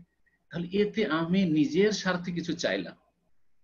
নিজের স্বার্থ চাওয়া হচ্ছে দোয়া, আর শুধুমাত্র নিজের জন্য কিছু না আছে, শুধু আল্লাহর গুণগান করা হচ্ছে জিকির। সুতরাং জিকিরের দোয়ার তুলনায় বেশি ইখলাস আছে, যার ফলে জিকির দোয়ার তুলনায় উত্তম। এটা হচ্ছে আসল। কিন্তু কখনো কখনো ব্যক্তি বিশেষে, কাল বা স্থান বিশেষে, অথবা অবস্থা বিশেষে দোয়া বা জিকিরের গুরুত্ব বেশি বেড়ে যাবে কোরআন তেলাওয়াতের তুলনায়। কেমন? যেমন এক্ষুনি আজান হচ্ছে আর আমি কোরআন তেলাওয়াত করছি, তাহলে এখানে কোরআন তেলাওয়াত উত্তম না আজানের জবাব দেওয়া উত্তম? নিঃসন্দেহে বলবেন একজন যার মোটামুটি জ্ঞান আছে ইসলাম সম্পর্কে, জানে এখন আজানের উত্তর দেওয়া উত্তম। কারণ কোরআন তেলাওয়াতের জন্য আমার কাছে যথেষ্ট সময়, যে কোনো সময় কোরআন তেলাওয়াত করতে পারবো। কিন্তু আজানের জবাবগুলো এখন যদি না দিই, আর আজানের পরে যে দোয়াগুলি আছে এখন না পাঠ করি, তো পরে পড়লে হবে না, পরে উত্তর দিলে হবে না, কোনো সওয়াব হবে না, বরং বিদআত হবে।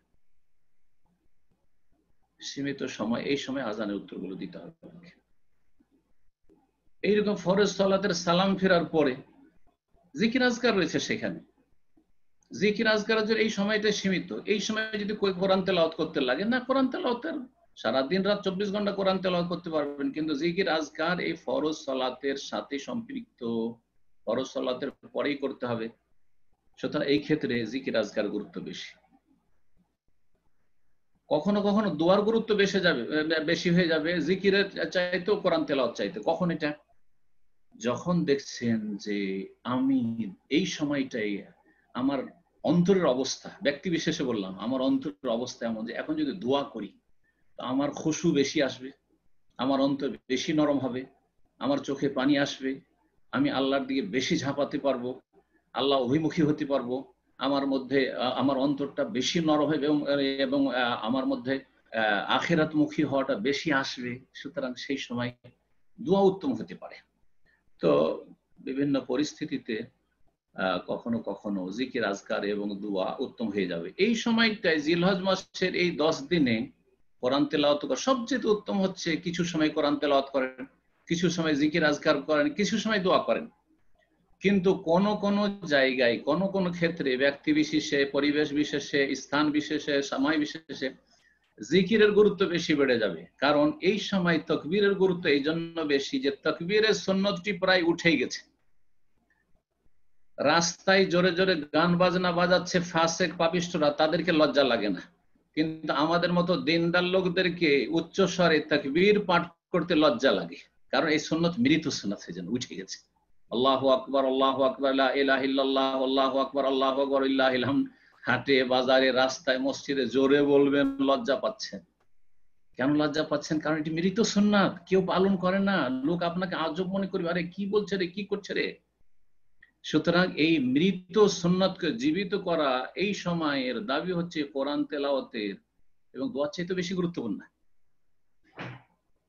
আর তারপরে এই তাকবীর গুলি এই সময়টাই পাঠ করতে হবে, এই জিলহজ মাসের 10 দিন আর 3 দিনে যে 13 দিনের মধ্যে, তারপরে নয়। সুতরাং এর গুরুত্ব এই দিক থেকে বেড়ে যায়। আল্লাহ রাব্বুল আলামিন যেন আমাদের বুঝার তৌফিক দান করেন। তারপরে এখানে অনেককে স্মরণ করানো হবে। যদি তাকবীরটা বেশি বেশি পাঠ করেন, মানুষকে স্মরণ করালেন আপনি, তো আবার বলছি যে সবগুলি সমন্বয় করবেন আর বহুমুখী ইবাদত বন্দি করবেন। একই রকম ইবাদত করলে বিরক্তি আসবে, একঘেয়েমি চলে আসবে। কখন এইটা, কখন ওইটা, কখন ওইটা, কখন ওইটা, দেখবেন যে সারা দিনটা আপনার ইবাদত বন্দিগির মাধ্যমে যাচ্ছে। এর মধ্যে কিছু সময় আপনি আত্মীয় স্বজনকে টেলিফোন করলেন, খোঁজ খবর নি, আম্মা আব্বা দেশে আছে, ওদের খোঁজ খবর নি, ভাই বোনদের একটু খোঁজ খবর নি, খালা ফুফুর খোঁজ খবর নেই, গরিব মিসকিনকে কিছু সাদকা খায়রাত করি, কিছু জনকল্যাণমূলক কাজ করি। এইভাবে সব রকমের নেক আমলের চেষ্টা করবেন। তবে আসল হচ্ছে যে কোরআন তেলাওয়াত সবচেয়ে উত্তম, তারপরে জিকির আজকার, আর তারপরে হচ্ছে দোয়া।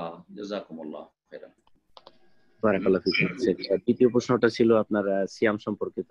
যে হ্যাঁ, তৃতীয় প্রশ্ন ছিল সিয়াম সম্পর্কে, যে এই দিনগুলিতে সিয়াম যদি কেউ রাখে আর নিয়ত করে যে আমি কাজা, এখানে আমার কাজা করছি, তাহলে সে কি দ্বিগুণ রিওয়ার্ড পাবে, মানে দ্বিগুণ পুরস্কার পাবে? এখানে একটা কথা মনে রাখবেন যে তার ফরজ সিয়াম হচ্ছে এই নফলের তুলনায় বেশি গুরুত্বপূর্ণ। সুতরাং নিয়ত যখন করবে ফরজের নিয়ত অবশ্যই করতে হবে। ইন্নামাল আমালু বিন্নিয়াত, অন্তরে নিয়ত করবে যে আমি ফরজ কাজা রোজার নিয়ত করছি, মুখে নিয়ত নয়, অন্তরে নিয়ত করবে। আর তার সাথে সাথে এই মোবারক দিনগুলিতে যেহেতু সেই সিয়াম পালন করলো, সুতরাং ইনশাআল্লাহ তাআলা আল্লাহ রাব্বুল আলামিন মহাপুরস্কার দান করি তাকে, আল্লাহ হয়তো উত্তম প্রতিদান এই সময়ের ফজিলতটাও দেবেন।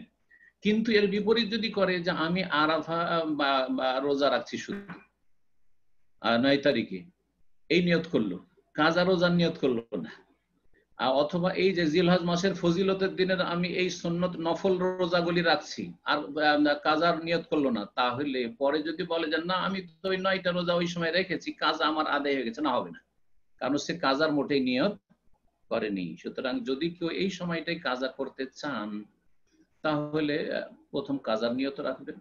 আর কাজার নিয়ত রাখেন তো 8 তারিখ পর্যন্ত রাখেন, 9 তারিখে করবেন না, কারণ এত হতভাগা হবেন না যে এত নেকিতে অনীহা যে আপনি আরাফার দিনও কাজার নিয়ত করছেন, তাহলে 2 বছরের আগের পরের গুনাহ মাফ কি করে আশা করছেন এত সহজ দিনতে, যে একগুলিতে আপনি 2 স্বীকার করবেন এত হালকা মেহনতে? না না, এরকমটা করবেন না। এই জন্য ওলামারা বলেছেন যে আরাফার দিনে কাজার নিয়ত করিয়েন না, আর বাকি যে আরাফার আগে যে দিনগুলি আছে 5টা তো চলেই গেল, আর 3টি দিন আছে, এই দিনগুলিতে যদি কাজার নিয়ত করেন তো ইনশাআল্লাহ এই দিনগুলিরও ফজিলত আল্লাহ দেবেন। জাযাকুমুল্লাহ খাইর। বারাকাল্লাহু ফিকুম। তো ইনশাআল্লাহ এই পর্যায়ে প্রশ্ন করবেন জাহাঙ্গীর, আপনি প্রশ্ন করুন।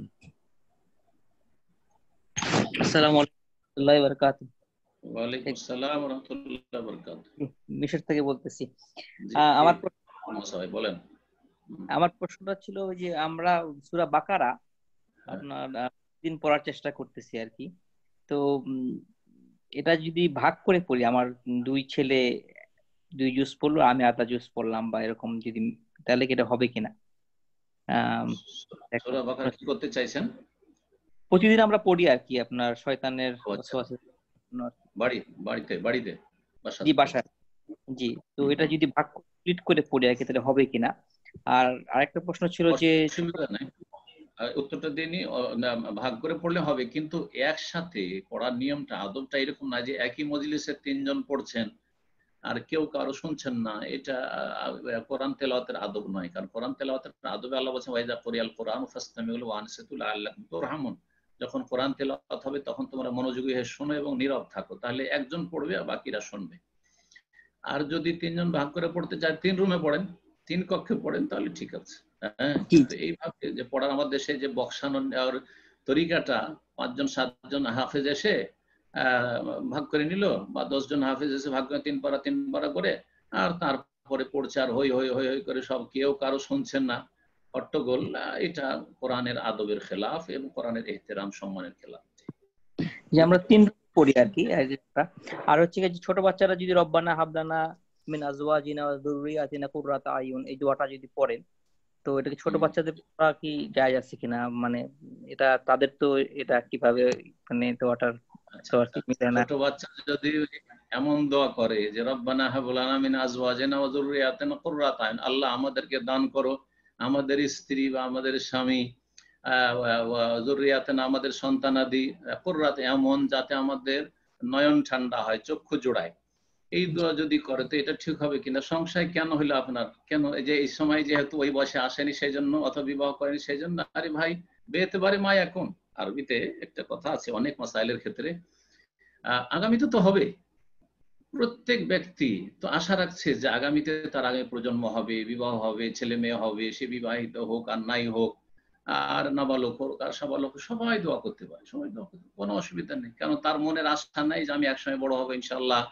আর বড় হয়ে আমি বিয়ে শাদী করবো, আমার ছেলে মেয়ে হবে, আমার নাতি নাতনি হবে, সব আশা রাখবে, ভালো আশা রাখবে। জি, যেমন আশা রাখছে যে আমি আলেম হবো, তো হাফেজ হবো, তো ডাক্তার হবো, তো ইঞ্জিনিয়ার হবো, এরকম ওর চাইতে ভালো নিয়ত যে উম্মত বাড়বে আমার মাধ্যমে ইনশাআল্লাহ, কোনো অসুবিধা নেই। ছোট বাচ্চারা দোয়া করুক, কোনো অসুবিধা নেই। জাযাকুমুল্লাহ। বারাকাল্লাহু ফিকুম। এই পর্যায়ে প্রশ্ন করবেন জাহিদুল আলামিন, আপনি প্রশ্ন করুন। আসসালামু আলাইকুম ওয়া রাহমাতুল্লাহি ওয়া বারাকাতুহু। শেখ ভালো আছেন? ওয়া আলাইকুম আসসালাম ওয়া রাহমাতুল্লাহি ওয়া বারাকাতুহু। জি ভাই বলেন। কোরবানি সম্পর্কে একটা প্রশ্ন আসলে।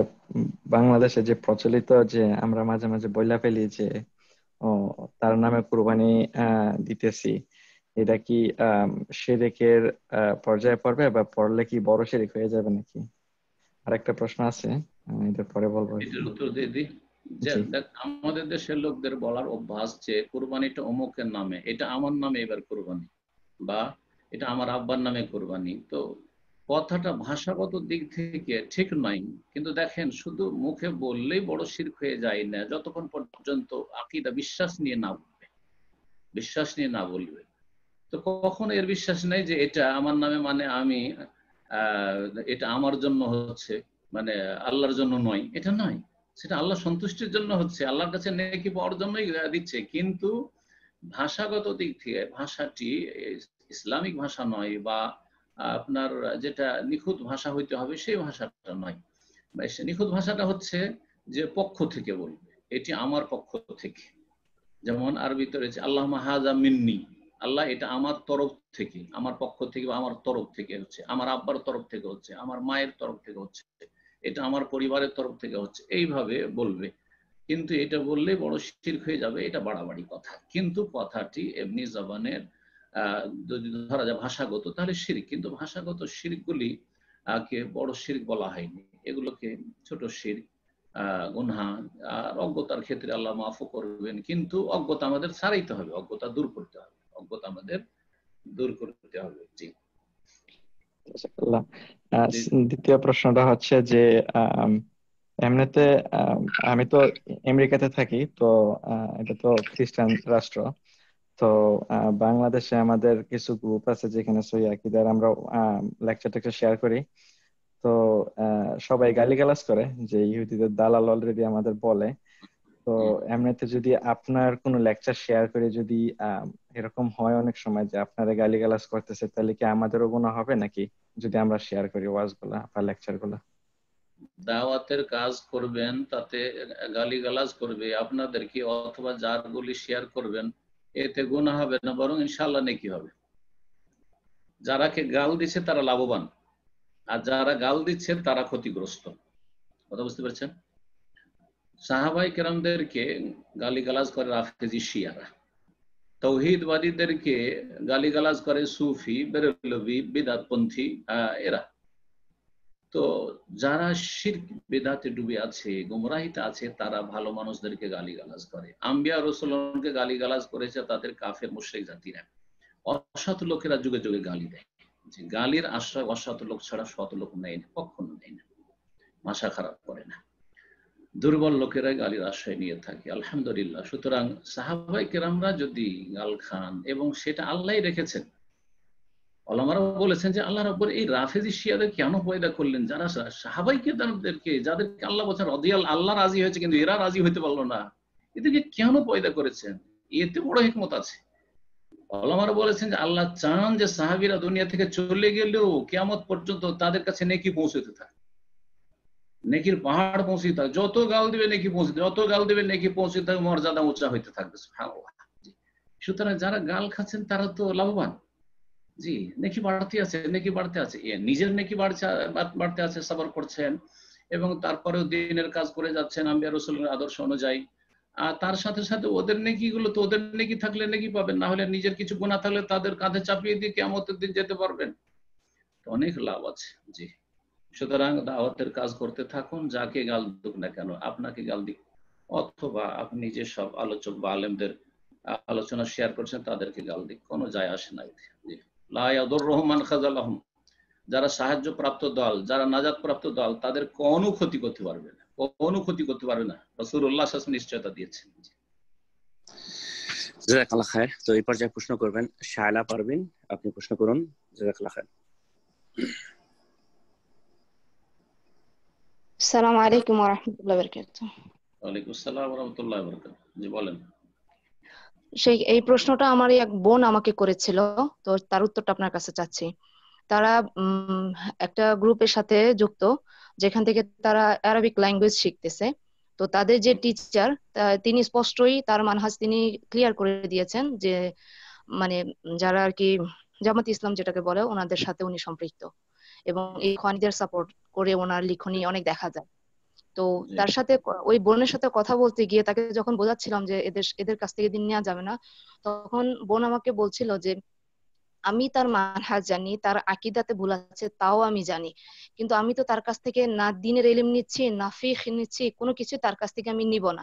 আমি জাস্ট তার কাছ থেকে অ্যারাবিক ল্যাঙ্গুয়েজটা শিখবো, যাতে করে আমি কোরআনের অর্থটাকে ভালোভাবে বুঝি। তো এতে করে কি সমস্যা আছে কিনা? কেননা ওখানে বোন আমাকে আরেকটা যুক্তি দিল যে অমুসলিমদের কাছ থেকে তো ভালোটাও নেওয়া যায়, তো সে তো একজন মুসলমান, যদিও সে বিপদগামী কিন্তু তারপরেও তো সে একজন মুসলিম, তাহলে মুসলিমের কাছ থেকে কি আমি এভাবে অ্যারাবিক ল্যাঙ্গুয়েজটা নিতে পারবো কিনা? সেটা আমার একটা প্রশ্ন, তো আমি এটার উত্তরটা আগে জানতে চাচ্ছি। উত্তর হচ্ছে যে দেখেন, যেই ব্যক্তি কারো কাছ থেকে কিছু শিখে তার কাছে সে কিন্তু মনের দিক থেকে দুর্বল।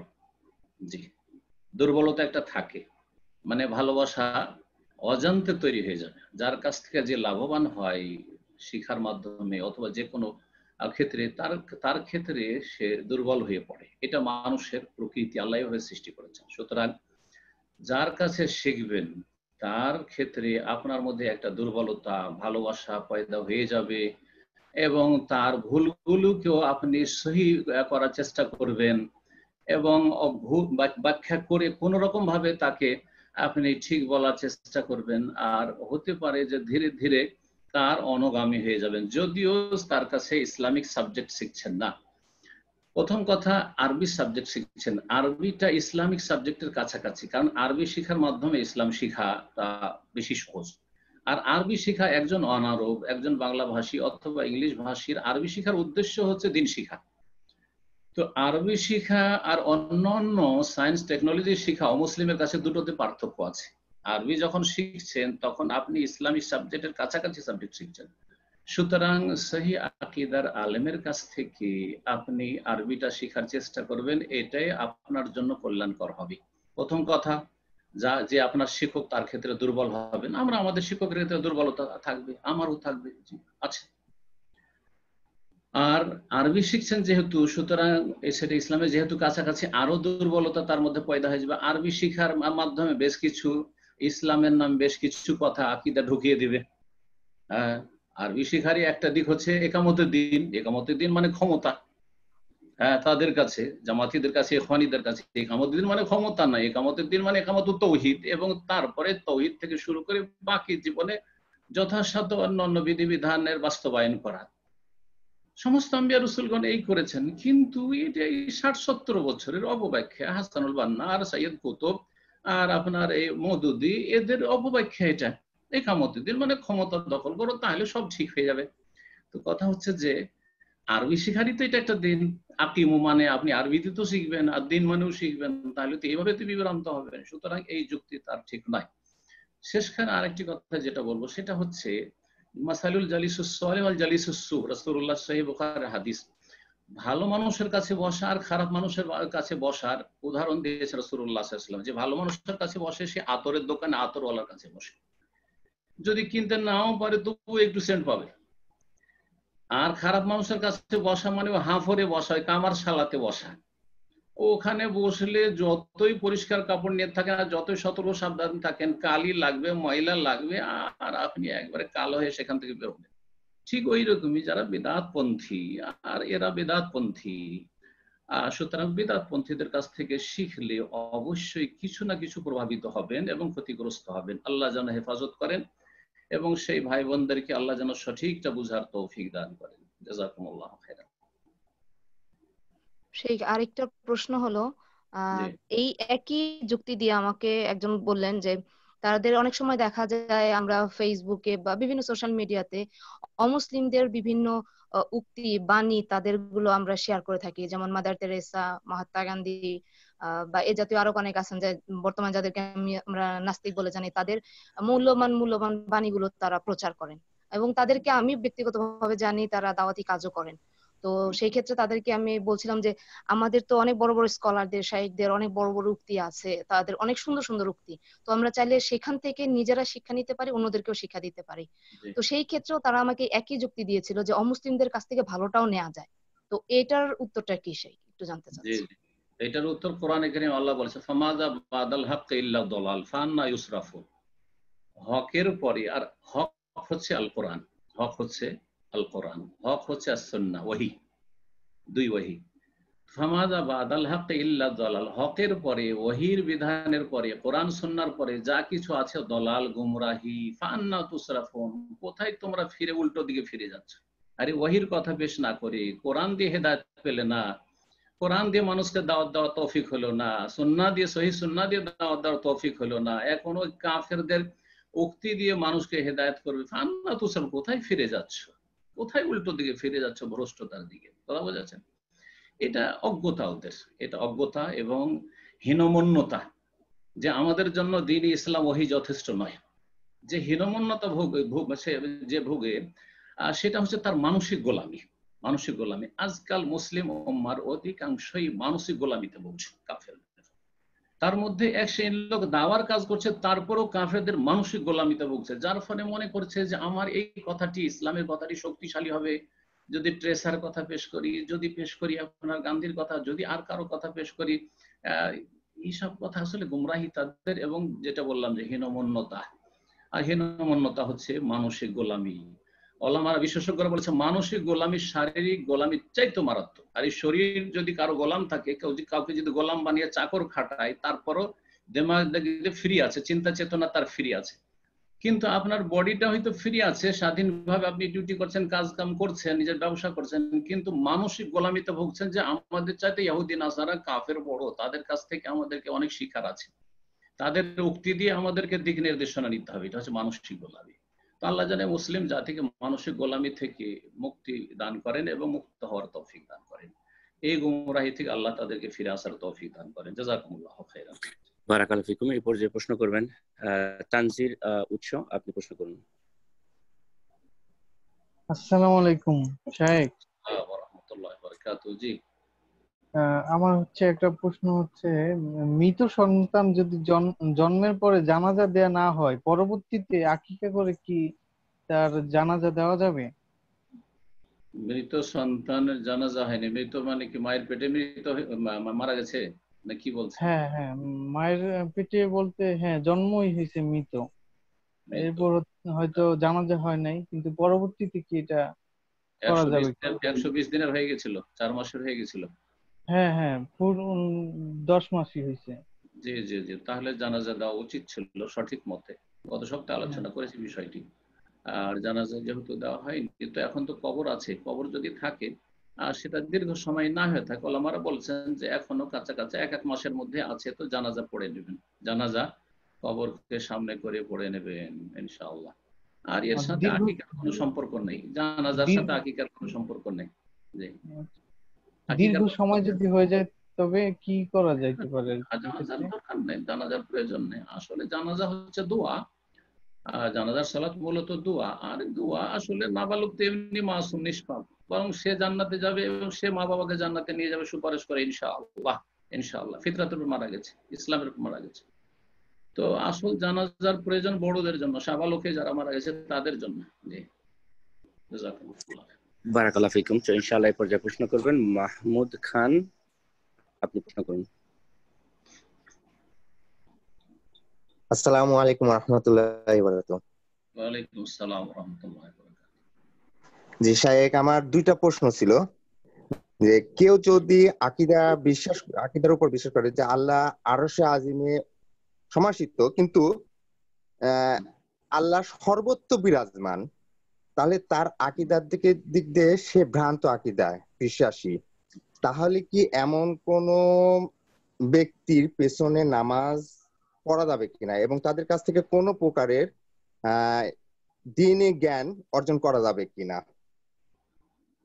প্রথম কথা, দ্বীনি জ্ঞান এমন ব্যক্তি যেই ব্যক্তির আকীদা যে আল্লাহ সর্বত্র বিরাজমান, এটি আকীদা কুফর, সব জায়গায় বিরাজমান আল্লাহ, এটা হচ্ছে স্পষ্ট কুফর, এতে কোনো সন্দেহ নেই। তো সেই ব্যক্তি যদি দ্বীনের শিক্ষা দেয় তাহলে তার কাছ থেকে শিক্ষা নেওয়া যাবে না, কারণ সে তো জাহান্নামের রাস্তা দেখাবে, সে তো কুফরি আকীদায় শিখাবে। কি শিখাবে?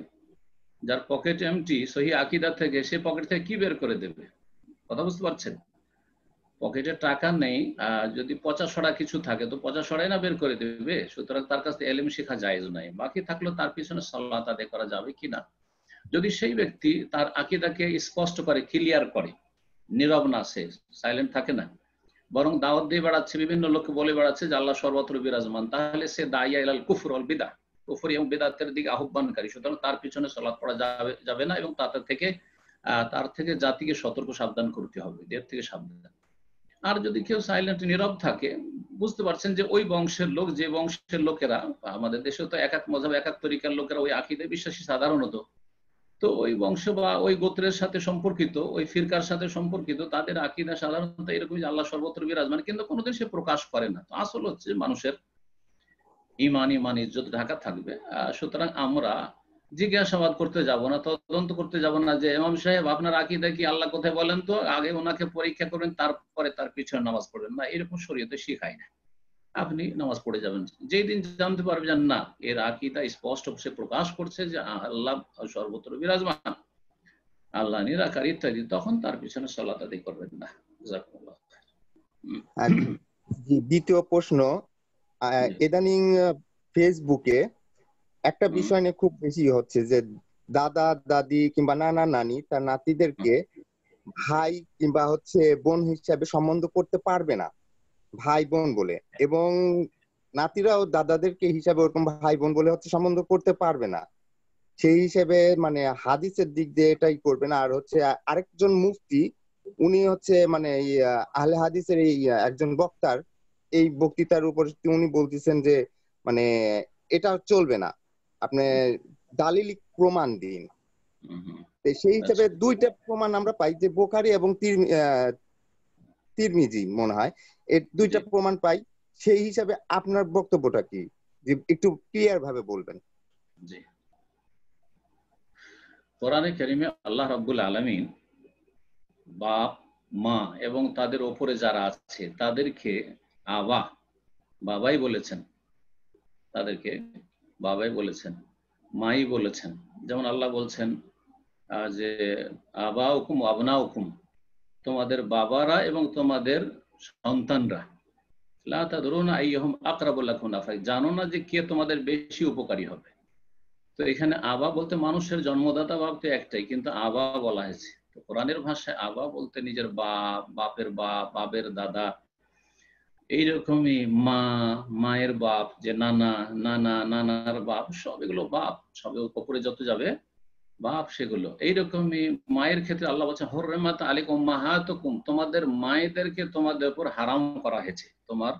তোমার মাকে বা মায়েরাকে, বহু বচন মাহাত, তোমাদের মাদেরকে তোমাদের উপর হারাম করা হয়েছে। তো মা তো বাস জন্মদাতা একজন মা, কিন্তু মা বলতে এখানে মাকে হারাম করা হয়েছে, মায়ের মা উপরে যত যাবে সবগুলি মা, তারপরে বাপের মা যে আছে দাদি, তার উপরে যত আছে সব মা, এক কথায়।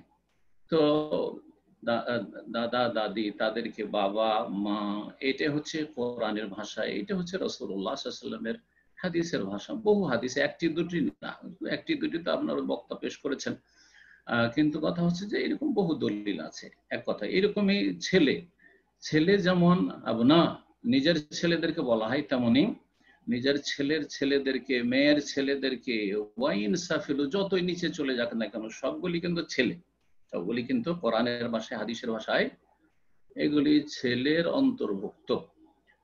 সুতরাং তাদের সাথে সেইভাবে কথা বলা উচিত,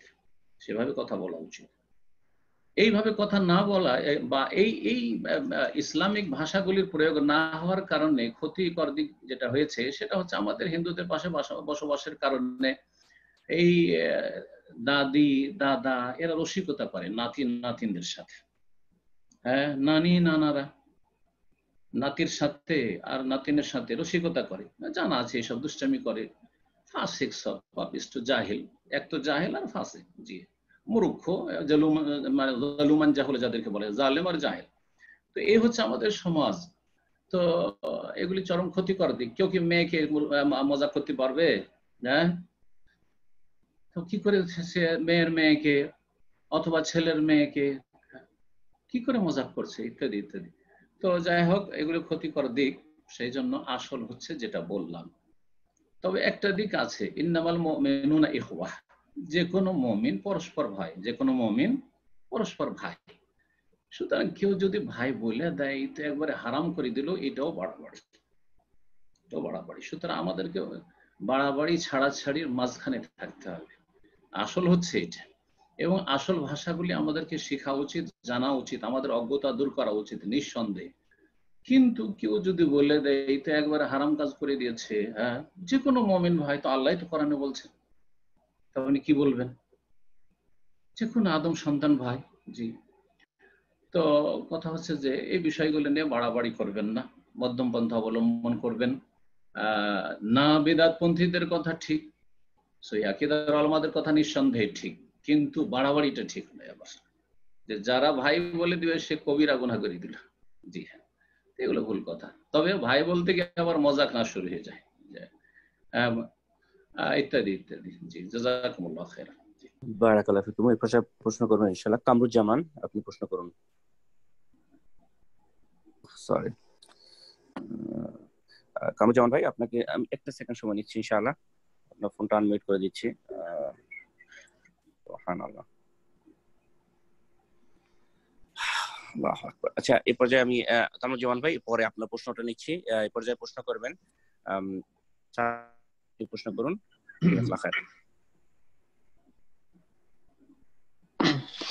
আসসালামু আলাইকুম রাহমাতুল্লাহ। শেখ ভালো আছেন? আসসালামু রাহমাতুল্লাহি ওয়া বারাকাতুহু। জি ভাই ভালো আছি, বলেন। জি, আমার দুইটা প্রশ্ন। প্রথমে একটা কোরবানি নিয়ে। প্রথম প্রশ্ন হচ্ছে, ঈদুল আজহার দিন কোরবানি এবং নামাজ বাদে আর কি কি করণীয় আছে? ঈদুল আজহার দিনে ঈদের সালাত পড়লেন, ঠিক না? আর কোরবানি করলেন, বড় এই দুটো কাজ। আর একটা কাজ হচ্ছে তাকবীরে মুকাইয়াদ, ফরজ সালাতগুলির পরে তাকবীর পাঠ করা, আল্লাহু আকবার, আল্লাহু আকবার, লা ইলাহা ইল্লাল্লাহ, আল্লাহু আকবার, আল্লাহু আকবার, লিল্লাহিল হামদ। এই দিনগুলিতে তাকবীরে মুকাইয়াদ রয়েছে ফরজ সালাতের পরে।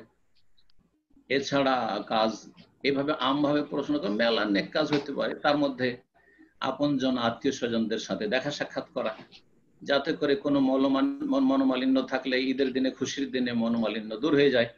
জি, বাপ ছেলে দুই জায়গায় বসবাস করছে, তো বাপ মায়ের সাথে দেখা সাক্ষাৎ করা প্রথম কাজ। ভাই বোনদের সাথে দেখা সাক্ষাৎ করা। আর ওদের মধ্যে এই রেওয়াজগুলো রয়েছে, আমাদের দেশে তেমন নেই, কিন্তু আরবদের মধ্যে সারা দিন সারা রাত ঈদের দিন চলবে। ওই দিন বাইরে কোথাও বৃষ্টি ঘুরতে যাবে না, শুধু আত্মীয়দের বাড়ি বাড়ি যাবে, সালাম দোয়া করবে, একটু চকলেট খাবে, একটু মিষ্টি খাবে, আর চলে আসবে। তো এর মাধ্যমে সুসম্পর্ক কায়েম হয়। তারপরে ভুল বুঝাবুঝি থাকে, ভুল বুঝাবুঝি দূর হয়, সালাম দোয়া হইলো, খোঁজ খবর নেওয়া হইলো, ইত্যাদি, খুশি করা হইলো। তো এইরকম যে কোনো জনকল্যাণমূলক কাজ আরো হইতে পারে। জি, জাযাকুমুল্লাহ খাইর।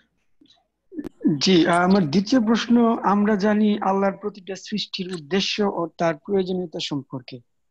তো এই যে মহাকাশে চাঁদ এবং সূর্য বাদে এত বড় বড় গ্রহ এবং নক্ষত্র আছে, এগুলাতে তো কোনো জীবের বসবাসের যোগ্য নয়। আমার প্রশ্ন হচ্ছে, এগুলা সৃষ্টির উদ্দেশ্য কি শুধুমাত্র মহাকাশের ভারসাম্য রক্ষার্থে, নাকি এর জন্য কোনো প্রয়োজনীয়তা আছে? একটু ইসলামের আলোকে ব্যাখ্যা করবেন প্লিজ। বহু হিকমত হতে পারে। আল্লাহ রাব্বুল আলামিন এগুলো শেখার জন্য আমাদেরকে দায়িত্ব দেন নাই যে তোমাদেরকে আমি যা কিছু সৃষ্টি করেছি সব সৃষ্টির রহস্য জানতে হবে, এটা ভুল কাজ।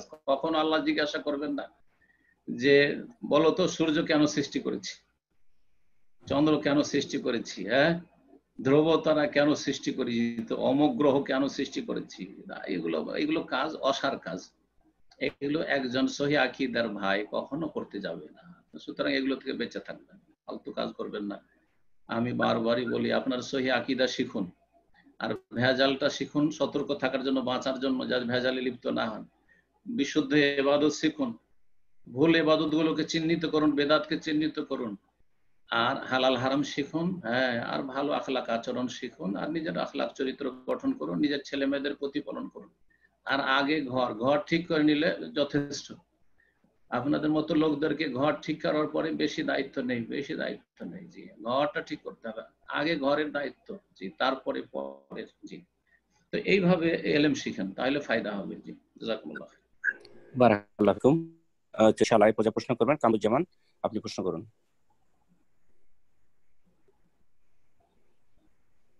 আসসালামু আলাইকুম ওয়া রাহমাতুল্লাহ। শেখ আসসালামু ওয়া রাহমাতুল্লাহি ওয়া বারাকাতুহু। শেখ আমার ছোট ছোট দুইটা প্রশ্ন ছিল একটু সূরা আইএমএ বীজ সম্পর্কেই, যে এই জিলহজ মাসে তাহলে 13 তারিখে যদি কেউ যারা হয়তো কন্টিনিউ প্রতি তিনটা আইএমএ বীজের রোজা করে, তারা যদি জিলহজ মাসে তো 13 তারিখ করতে না পারলে তারা কিভাবে এই মাসেরটা করতে পারে, এবং কি আইএমএ বীজের রোজা যদি কেউ ভুলে যায় তারিখটা, হয়তো সে কি এই মাসে যে কোনো তিন দিন করলে কি তার আদায় হবে কিনা, এটা একটা প্রশ্ন। আর একটা ছোট প্রশ্ন যে আল্লাহ সুবহানাহু ওয়া তাআলা আরশে সমাসীন, এই কথাটা আমাদের অনেক সহিহ আলেমরা বলতেছে এই কথাটাও ঠিক না। সমাসীন কথাটা আমি ব্যাখ্যা করতে পারবো না কি জন্য ঠিক না বলছে যে আরশের ওপরে আছেন। আমি বলছি এখন। তাহলে প্রথম প্রশ্ন আপনার, যে জানতে পারলাম যে আইয়ামে তাশরিকে রোজা রাখা যাবে না, তো যাদের আইয়ামে বীজে রোজা রাখার অভ্যাস আছে তারা কি করবে, অন্য দিনে রাখলে হবে কিনা? হ্যাঁ, অন্য দিনে রেখে দিবে, মাসে 3টি রোজা রাখলেই হবে। আইয়ামে বীজ অর্থাৎ 13, 14, 15 রোজা রাখলে উত্তম হবে শুধু, কিন্তু মাসে যে কোনো দিনে 3টি যদি সিয়াম পালন করে নেয়, যেমন হাদিসে রয়েছে সিয়ামু সালাসাতি আইয়ামিন মিন কুল্লি শাহর, প্রতি মাসে 3 দিন রোজা রেখে নেওয়া, সিয়ামুদ দাহর, সারা বছরের সারা মাসে রোজা রাখা। প্রতি মাসে এরকম করলে সারা বছরের হয়ে গেল এইভাবে। তো যে কোনো দিনে রেখে নেওয়া যেতে পারে। আর সঠিক মতে এই দিনে রোজা রাখবে না, আইয়ামে বীজে রোজা রাখবে না, অন্য সময় যে কোনো দিনে। তার মধ্যে উত্তম দিন হচ্ছে সোমবার, বৃহস্পতিবার। অন্য সময় একটু পরে আপনি সোমবার, বৃহস্পতিবার রোজা রেখে নেন। আর তারপরে কোনো মাসে যদি ছেড়েও দেন তো কোনো অসুবিধা নেই, যেমন কোনো একদিন যদি তাহাজ্জুদ ছেড়ে দেন কোনো অসুবিধা নেই। ঠিক তেমনি কোনো মাসে যদি আপনি মাসে 3টা করে রোজা রাখতেন ছেড়ে দেন তাও কোনো অসুবিধা নেই, তাতে যতটা করলেন ততটার পারিশ্রমিক আপনি পাবেন ইনশাআল্লাহ। দ্বিতীয় প্রশ্ন, যে আল্লাহ রাব্বুল আলামিন আরশে মুস্তাওয়ী সুম্মা ইস্তাওয়া আলাল আরশ বা আর রহমানু আলাল আরশ ইস্তাওয়া, আল্লাহ আরশে সমুন্নত। এটির কোন কোন অনুবাদক বা আলেম সমাসীন বলে অনুবাদ করেছেন। এই অনুবাদটি আহসানুল বায়ান যে বাংলা তাফসীর আছে তাতে শেখ আব্দুল হামিদ সাহেব, আমাদের বন্ধু মানুষ, একই যুগের মদিনায় আমরা থেকেছি, তো উনি করেছেন, আহসানুল বায়ানে আছে। তবে শেখ আবু বকর জাকারির অনুবাদে সমুন্নত আছে, সমাসীন নেই। আর উনি লিখেছেন বা বলেছেন আলোচনা তো, অথবা লিখেছেন কোন জায়গায়, যে আমি সমাসীন করেছি, এটা ভুল নয়। ভুল নয় কি জন্য? সমাসীন মানে আসন গ্রহণ করা, বসা নাই। আমি বসা বুঝাইনি। তো কথা হচ্ছে যে এখন বাংলা ভাষা যারা বেশি বুঝে, যে সমাসীন মানে কি বসা হয়, যদি বসা হয় তাহলে ঠিক নয়, কিন্তু যদি আসন গ্রহণ করা তাহলে অসুবিধা নেই। কিন্তু তারপরেও এই সন্দেহ থেকে আমিও অনেক পুরাতন আমার বক্তব্য আছে, আমার মনে পড়ছে আজকে থেকে 15 বছর আগে বা তার আগে একবার প্রথম দিকের বক্তব্য আছে, আমি সমাসীন অর্থ করেছি, কোনো অনুবাদকের হয়তো পড়ে অথবা নিজের তর্জমা নিজে করে সমাসীন করেছি। কিন্তু তারপরে একটু সজাগ হয়ে বছর 10 বা তার আগে থেকে 10-12 বছর আগে থেকেই আমি সমুন্নতর অর্থ করি। সুম্মাস্তাওয়া আল আরশ, তিনি আরশে সমুন্নত হলেন। জি, আলা ওয়ারতাফা। আরবিতে আরো মুফাসসির রাজার সহি আকীদার তার অর্থ করেছেন ইস্তাওয়া মানে আলা ওয়ারতাফা মানে সমুন্নত হওয়া। তো আলা মানে উপরে আসা, উপরে হওয়া, আর ওয়ারতাফা মানে উপরে, একই কাছাকাছি অর্থ। তো ওর মানে সমুন্নত করলে বেশি সূক্ষ্ম হয়। এই জন্য আপনাদেরকে বলবো যে সমুন্নত অর্থটি বেশি সূক্ষ্ম। আর সমাসীন এটা কিছু লোকেরা বলছেন ভুল, কিছু লোকেরা বলছেন না আমি বসার অর্থ নিইনি সুতরাং ভুল নয়। তো এমন কিছু সন্দেহপূর্ণ শব্দ না ব্যবহার করে ভালো, আল্লাহ রাব্বুল আলামিনের শানে। জাযাকুমুল্লাহ খাইর। বারাকাল্লাহু ফিকুম শেখ। অনেক সময় তো হয়ে গেল, তো আরো একটু প্রশ্ন কি নেওয়া যাবে? অসুবিধা ছিল আর কি। তো ইনশাআল্লাহ তো আমরা 2-4টি প্রশ্ন নেব ইনশাআল্লাহ, যদি অনেক সময় হয়ে গেছে। এ পর্যায়ে ইনশাআল্লাহ প্রশ্ন করবেন এমডি আব্দুল হক, এমডি হক, আপনি প্রশ্ন করুন।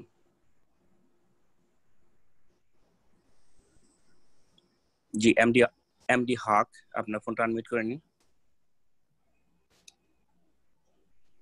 সম্ভবত উনি বুঝতে পারছেন না। তো ইনশাআল্লাহ এই পর্যায়ে আমাদের এক বোন শুরুতেই হ্যান্ড রেজ করেছিলেন, সামহাউ ওনার হ্যান্ড রেজটা ডাউন হয়ে গেছিল, উনি রিকোয়েস্ট করেছেন, তো ওনাকে আমি আনমিউট করে দিচ্ছি এই মুহূর্তে। আপনি প্রশ্ন করুন।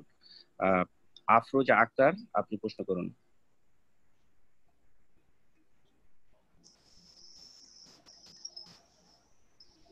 জি, আফরোজা আক্তার, আপনি প্রশ্ন করুন, আপনার পুরো গানটা। সুবহানাল্লাহ, সাউন্ড সিস্টেমে। আসসালামু আলাইকুম। ওয়ালাইকুম আসসালাম ওয়া রাহমাতুল্লাহি ওয়া বারাকাতুহু। বলেন। আমার প্রশ্ন হচ্ছে, আমার মেয়ে 11 বছর, ও আমার দ্বিতীয় বেবি যখন হয় তখন ও আল্লাহর কাছে ওয়াদা করেছিল যে ও প্রতিদিন কোরআন পড়বে যদি ওর আপু হয়। আর প্রতিদিন কোরআন পড়ার কথা আল্লাহকে ওয়াদা করে বলছিল। তো ছোট বেবি এখন প্রতিদিন সে পড়তে পারে না, পড়ে কিন্তু মাঝে মাঝে পড়ে, কিন্তু প্রতিদিন সে পড়তে পারে না। এক্ষেত্রে সে কি আল্লাহর কাছে এখন ক্ষমা চাবে বা আমাকে কি কাফারা দিতে হবে? আর আবার দ্বিতীয় প্রশ্ন হচ্ছে যে আমার মেয়ে 7 বছর থেকে সালাত আদায় করে, তো এখনো সে সালাত আদায় করে 5 ওয়াক্ত, কিন্তু সে এখনো নামাজের প্রতি যে একটা দায়িত্ববোধ বা একটা কর্তব্য যে, এবং সে শুধু ফরজ সালাতটুকু আদায় করে, হ্যাঁ, এবং সুন্নাত নফল আদায় করে না। তো এক্ষেত্রে কি এখন থেকে কি তাকে সুন্নাত না পড়লে কি তার জন্য হবে, গুনাহ হবে? এই বিষয়টা আমি জানতে চাচ্ছি। মেয়ের বয়স কত? 11? হ্যাঁ, 11 বছর চলতেছে। আচ্ছা আচ্ছা। যে আপনার প্রশ্ন যে আমার মেয়ে আল্লাহর সাথে ওয়াদা করেছিল যে যদি আমার আরেকটা বোন হয় তাহলে আমি প্রতিদিন কোরআন তেলাওয়াত করব। আসলে এইরকম আল্লাহর সাথে ওয়াদা করাটা ঠিক নাই। বাচ্চা তো ছোট করেছে, কিন্তু বড়রা অনেক সময় আল্লাহর সাথে ওয়াদা করেন না, না এরকম করবেন না, কারণ আপনি কমজোর, দুর্বল, কখনো পারবেন না, তখন আপনার আল্লাহর সাথে ওয়াদা খেলাফি হবে, যেটা ভালো না। সুতরাং এইরকম কাজ আগামীতে করবেন না বা কাউকে করতে দেবেন না। আল্লাহর সাথে ওয়াদা কিসের? আল্লাহ রাব্বুল আলামিন আদেশ নিষেধ পালন করাই হচ্ছে এবার, এই জন্য আল্লাহ ওয়াদা করেছেন। ওয়াদা করার কোনো প্রয়োজন, ওয়াদা না করলেও তার ইবাদত করতে হবে, ওয়াদা করলেও ইবাদত করতে হবে। ঠিক, ওয়াবুদ রাব্বাকা হাত্তা ইয়াতিয়াকাল ইয়াকিন, মরণ আসা পর্যন্ত তার ইবাদত করতে থাকুন। তো ওয়াদা করবেন না, আর কসমও করতে যাবেন না। আল্লাহর কসম এই করবো, সাধারণত কসমকে এড়িয়ে চলবেন যথাসাধ্য, প্রয়োজন নেই। তো ওয়াদার জন্য কসমের কাফারা লাগবে না ইনশাআল্লাহ তাআলা। আল্লাহ রাব্বুল আলামিন পকড়াও করবেন না, কারণ ফাত্তাকুল্লাহ মাস্তা, যথাসাধ্য আল্লাহকে ভয় করো। চেষ্টা করবেন যথাসাধ্য কোরআন তেলাওয়াত করতে, চেষ্টা করবে, মেয়েকে উৎসাহিত করবেন, মেয়েকে বলবেন, আর ইনশাআল্লাহ তাআলা আল্লাহ ধরবেন না। বান্দার এসব কমজোরি, দুর্বলতা, আর ছোটতে বলেছে আল্লাহ রাব্বুল আলামিন, তখন শরীয়তের কোনো দায়িত্ব আসেনি, ইনশাআল্লাহ আল্লাহ ধরবেন না। দ্বিতীয় যে বিষয়টি, সেটা হচ্ছে যে আমার মেয়ে 7 বছর থেকেই সালাত আদায় করে, মাশাআল্লাহ, এটা খুব ভালো দিক। কিন্তু একটি নসিহা করব সবাইকে যারা এখানে আলোচনায় আছেন, সেটা হচ্ছে যে আমাদের অধিকাংশ, এমনকি আরব দেশেও দেখছি, আমরা এখানেও দেখছি, আশেপাশে আমাদের কচিকাঁচা যারা নাবালক অবস্থায় থাকছে, তারা মাশাআল্লাহ মায়ের সাথে বাবার সাথে 5 ওয়াক্ত সালাত পড়ছে। আর যেই সাবালক হচ্ছে, সাবালক হওয়ার পরে বেনামাজি হয়ে যাচ্ছে, স্বাধীন হয়ে যাচ্ছে। রোগটা কোথায় তাহলে? তাহলে লাভটা কি হলো?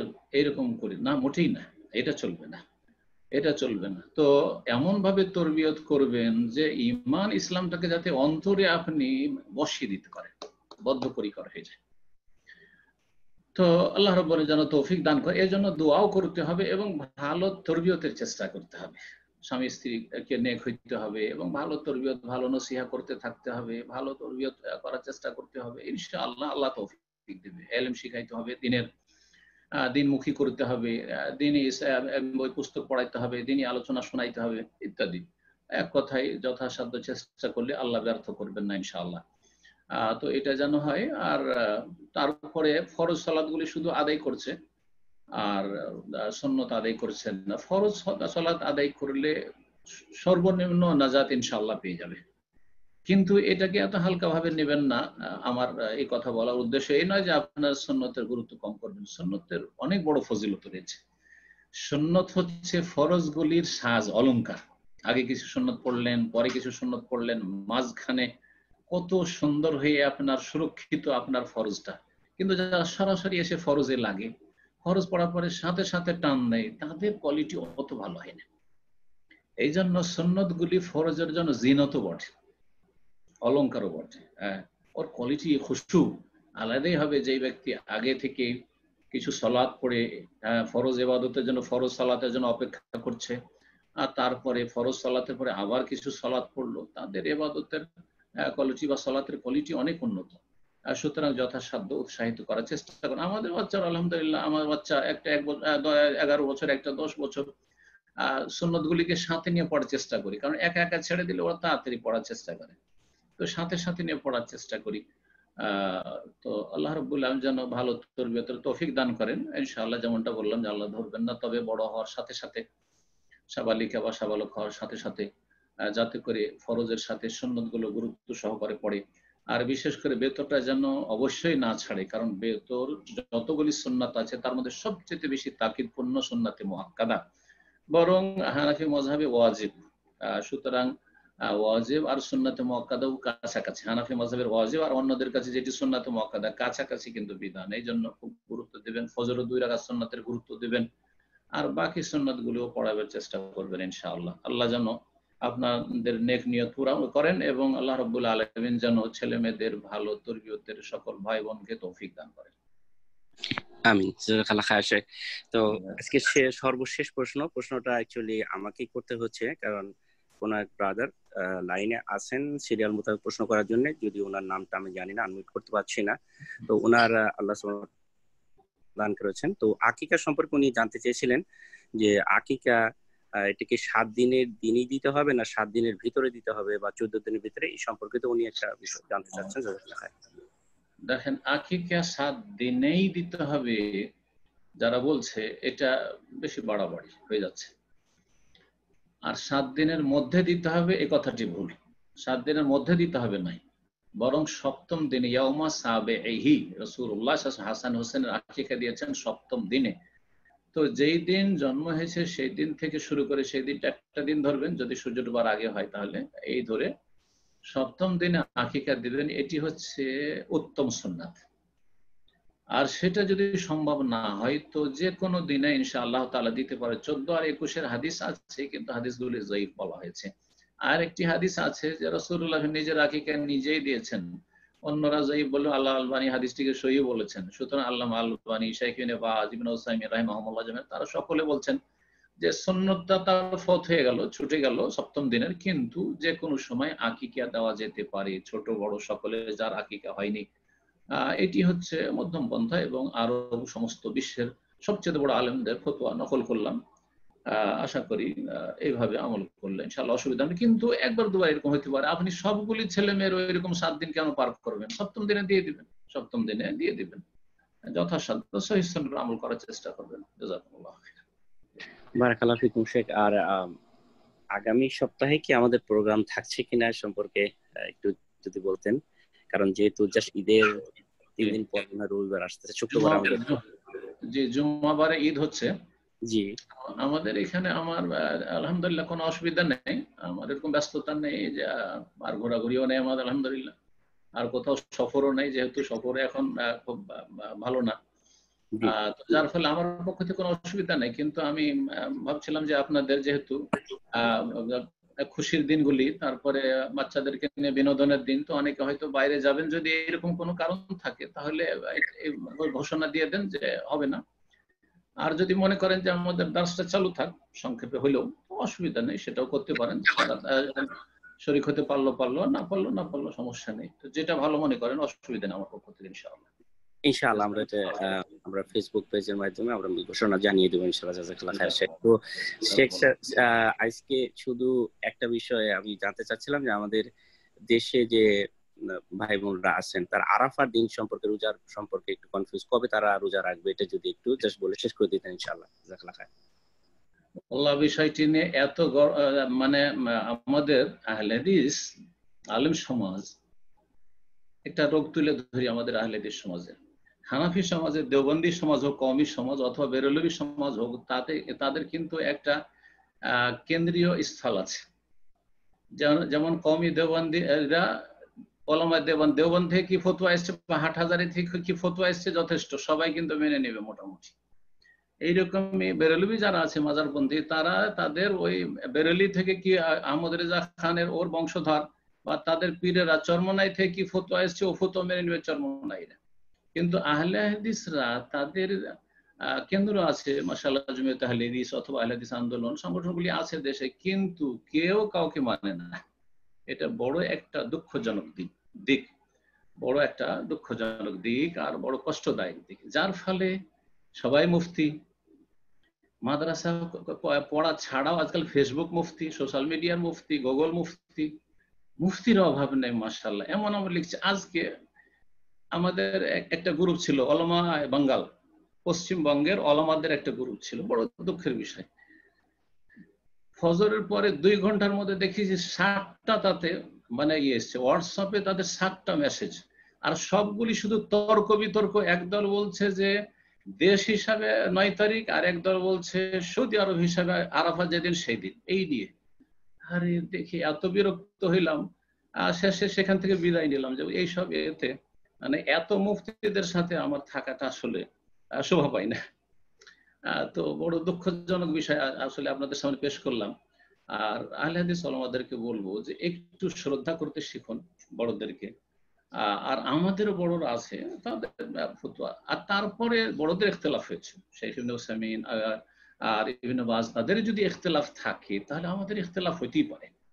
সুতরাং মাদানী ওলামাদেরও ইখতিলাফ আছে এই বিষয়টি নিয়ে। এখন ইখতিলাফের ক্ষেত্রে আপনারা যদি হানাফিরা যেমন আহলে হাদিসদের সাথে আচরণ করছে, একবারে মযহাবী গোঁড়ামির যে মানে চরম যে খারাপ আচরণ দেখাচ্ছে, মসজিদে স্থান নেই, যদি আমাদের মতো করে নামাজ না পড়েন, সেই রকমই তো আপনারা শুরু করে দিলেন। তো পার্থক্যটা কি থাকলো? কেউ মযহাবী গোঁড়ামি করছে আর আপনার ফতোয়ার গোঁড়ামি করছে, যেটাকে ধরে নিচ্ছেন যে এইটা আমার কাছে ঠিক, আমারটা হক, সবটা বাতিল। আমি গত সপ্তাহে বলেছি ফতোয়ার ক্ষেত্রে, ইজতিহাদি ফতোয়ার ক্ষেত্রে দৃষ্টিভঙ্গির পার্থক্য।